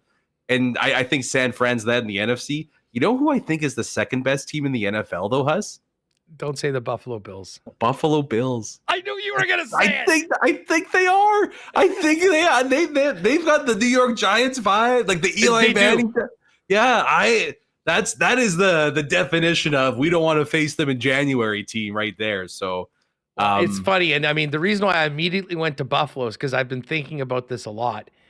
And I would not at all be surprised if it comes to wild card weekend and we have 3 garbage games with teams that have no business even being in the playoffs and Josh Allen and Mahomes going at it again. They could absolutely happen where it would be the Bills and Chiefs. And I mean, I'll take my chances with Mahomes against anybody in the AFC, but at the same time, if you ask me what team scares me in the AFC right now, I think I'd put Buffalo ahead of Miami.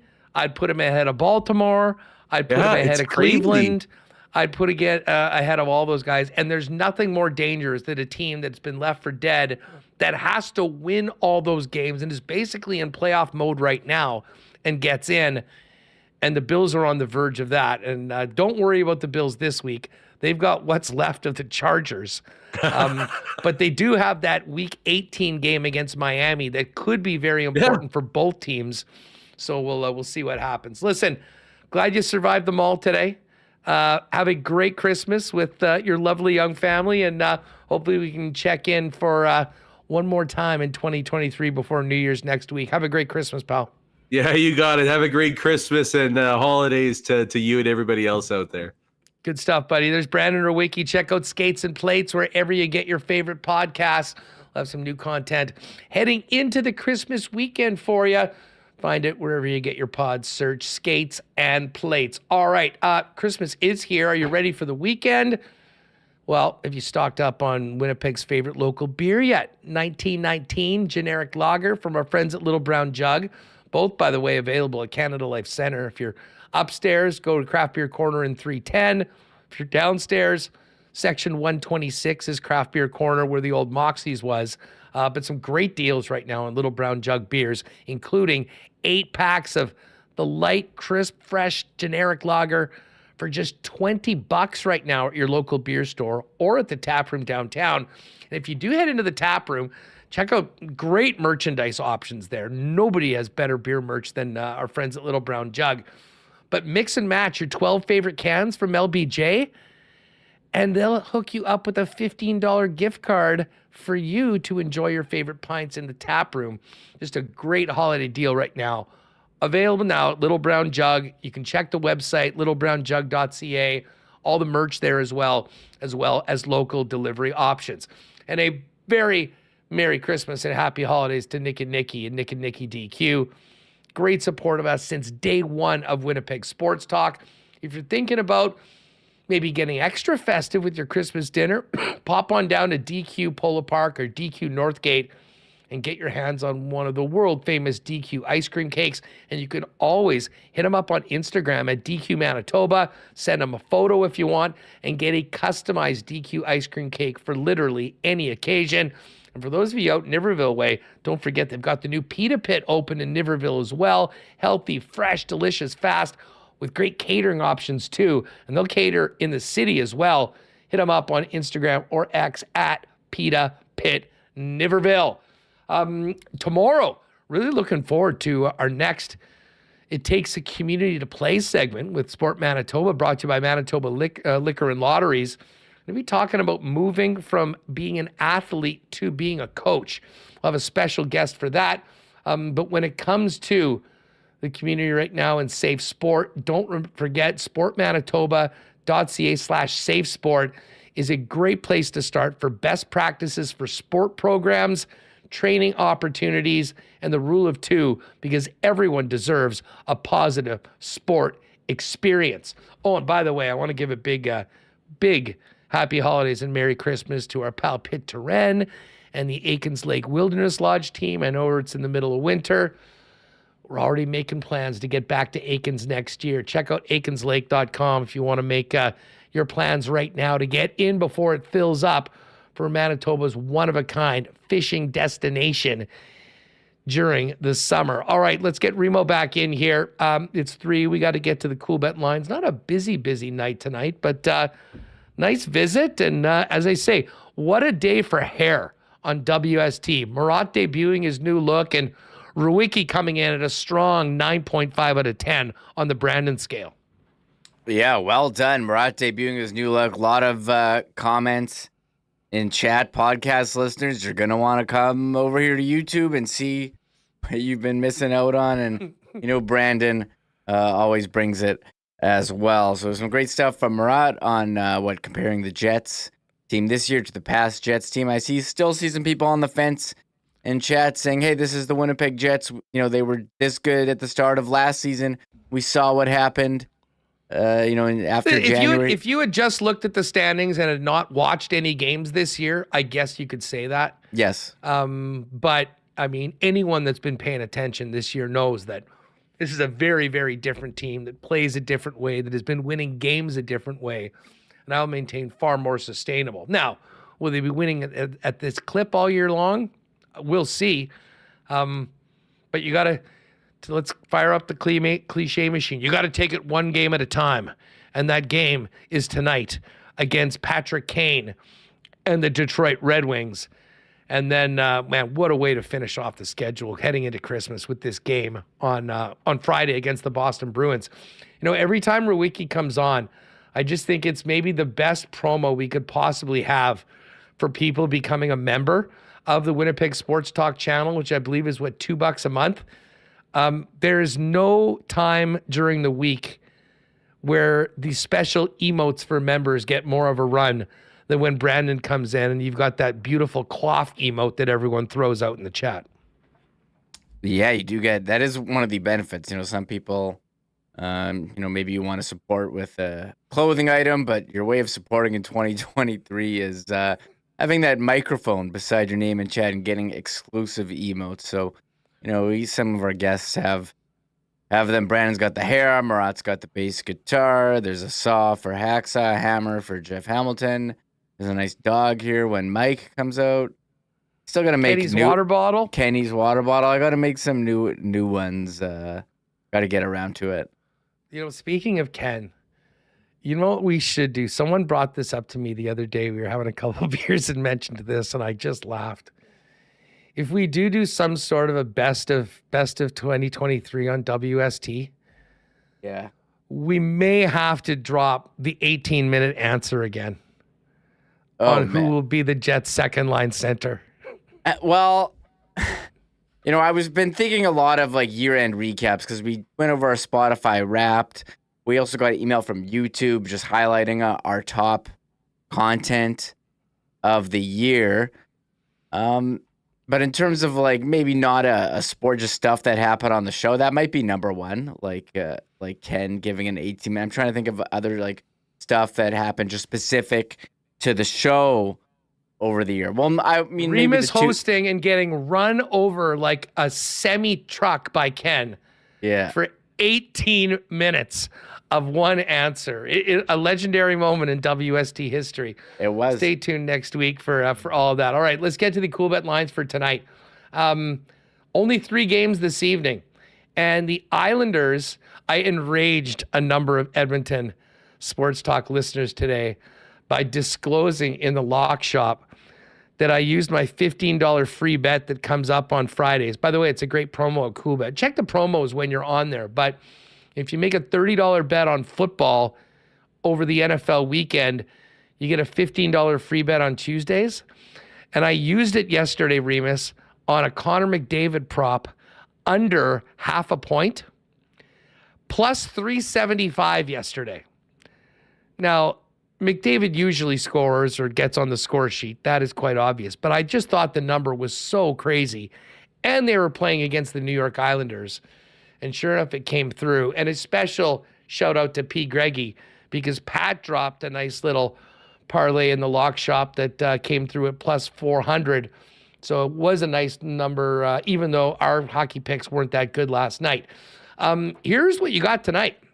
Islanders coming off that win against the Oilers, back at it against the Washington Capitals. Caps are minus 116 faves. Islanders basically even money at minus 101. The Jets are a minus 148 favorite tonight against the Red Wings. Wings are plus 125. And the Kraken are in LA to take on the Kings. Kings beat the Sharks last night. Kings are minus 176. And the Kraken plus 149. Let's just click on the Jet game and see what we've got for some goal scorers tonight. Mark Scheifele is the lowest odds at plus 138. Ehlers is plus 162. Gabriel Velarde, who we got, 2 games ago at plus 300. Now people have sort of woken up that the Macarena man's on a bit of a heater. He's at plus 205 playing with those guys. Top scorers for the Wings, plus 168 for DeBrincat, plus 190. I am kind of taking a look at Alex Iafallo today, Remis, at plus 325, considering he is up on number one power play unit. And he was the guy, if I recall correctly, that broke the drought back against Vegas at the end of October. Yeah, I mean, anytime a guy's on power play one, I think that's a good, I think they're maybe kind of undervalued. That's what you look for. So plus 325, not bad. Nice elevated roll. If you want to have a fun one, how about Josh Morrissey? I know he hasn't scored a ton this year like he did last year, but coming back after that puck to the face, and a lot of people asking, yes, he will be in the lineup, and no, he's not wearing any additional facial protection, just a cut, didn't have any broken bones or anything, and he did not, said it looks worse than it felt in his media availability. It looked pretty bad, so the convoy couldn't sleep on that side of his face. He was definitely on the one side. Yeah, I mean, it's swollen. It looks painful, but 44 is in tonight. If you want to get on Josh Morrissey, he's part of a group, the 420 boys. Andrew Kopp, Josh Morrissey, Mason Appleton, Adam Lowry, all at plus 420 to score tonight. You want to go a little deeper on a longer shot for the Jets? Morgan Barons, plus 510. The Pionky Tonk man, Neil Pionk, plus 650. And Dylan DeMello, wow, that is going deep, plus 890. And by the way, I put this out on my Instagram. I saw a guy at the game on Monday wearing a beautiful Jets blue heritage jersey, number 4, with the name bar Pionky Tonk. Loved it. Took a picture of it, put it out on the gram. I had to do it. But hey, check out the exclusives. We did not do a lock shot partner parlay today for hockey, although Dusty's away tomorrow, so he's got to ride with Dusty football play up. But if you check the Coolbet exclusives, the reason why we didn't do a lock shot partner parlay is because the teams we liked were already together under the Coolbet daily exclusives. Home for the holidays. Riding with the home teams tonight. Washington over the Islanders, Jets over Detroit, and the Kings over the Kraken, boosted up to plus 425. We both jumped on that one. The other one I think I might jump on is this one, the naughty list. Alex Ovechkin, Alex DeBrincat, and Jarrett McCann all not to score at plus 210. There's 4 other options in there for you. They've already got some exclusives up for the Thursday night or tomorrow. And there's one other one. I know many of you are going to be putting on the red and white starting on Boxing Day. World Junior props are all up there. As we talked with Scott Wheeler earlier, USA is the favorite of plus 220. Canada's plus 225. But we've got a nice boosted exclusive if you want to ride with Canada. Oh, Canada. Canada to win the World Juniors and the Spengler Cup. They're plus 255 for the juniors. They're plus 200 for the Spengler. Dusty will be calling the Spengler from Switzerland on TSN all holidays, so make sure to check that out. But that is 11-1, plus 1,100. So if you want to double down on your love of country and your hope that Canada can pull off the double gold, it's in there right now at 11-1. NFL lines up for the weekend. And tomorrow in the lock shop, myself, Pat Gregoire, Jake Bolenmoss will hit the lines. I'll drop my best bets of the week in the NFL because there's no lock shop on Friday as Edmonton Sports Talk's finishing up their action on Thursday, and then Dusty's heading off to Switzerland. So again, if you haven't played a Coolbet before, use the promo code WST for a 100% bonus up to $200 on your first deposit. And make sure to check out tomorrow at noon the lock shop over at Edmonton Sports Talk. And as the guys in chat said, Reem, a little while ago, we're just looking to go 1-0 tonight with the Jets against the Detroit Red Wings. Should be a good one, and man, it should be a great lead into what is going to be an awesome Friday with the Bruins in town. Yeah, this is a great week of games. So we had a disappointing ending on Monday against Montreal, but another Original Six team, and the Jets will be rocking those gorgeous Heritage jerseys again, and a lot of great comments as well for Rick Bonus's, what is that, a zip-up track jacket in the press conference. Love how they change it up. So it should be a great one tonight. And yes, former Jets Andrew Kopp and Murat on the other side, and hopefully the Jets can score a power play goal and not allow one. And then if they do that, those are my keys to victory. Yeah, and maybe a power play goal. What would be? Let's see. I'm just going back to the Coolbet lines for a minute. I just want to see if there is a. Do we have anything with power play goals? We could make our own odds, but I don't usually see that. They're always good for helping us out if we want to get something done. That would be a WST parlay. Jets to win and Winnipeg to score a power play goal, which hasn't happened in far too long. Well, anyways, take a look later on. We might throw something up there, but I think we'll kind of dive in tomorrow on that, and we'll definitely get a WST exclusive for the game against the Boston Bruins coming up on Friday night. Hey, Remo, before we go, I know you wanted to recognize the great Jaromir Jagr, who continues to get it done and actually play professional hockey. He was back in the lineup and back on the score sheet. I can't believe it. Yes, 100%. Jaromir Jagr, 51 years old, back playing with Kladno in the Czech League and got on the board. We got a primary assist on Kladno's first goal. I'm here for Jaromir Jagr continuing to play. What a legend. Absolutely incredible that he's still kicking around. Love it. No doubt about it. Great show today, folks. We got to get the pods up. Enjoy the game tonight. 6:30 puck drop. Don't forget. So get down there a little earlier than normal. And we'll be in tomorrow. Going to be a real fun show. I think the Hammer's going to drop by. Maybe even a special guest.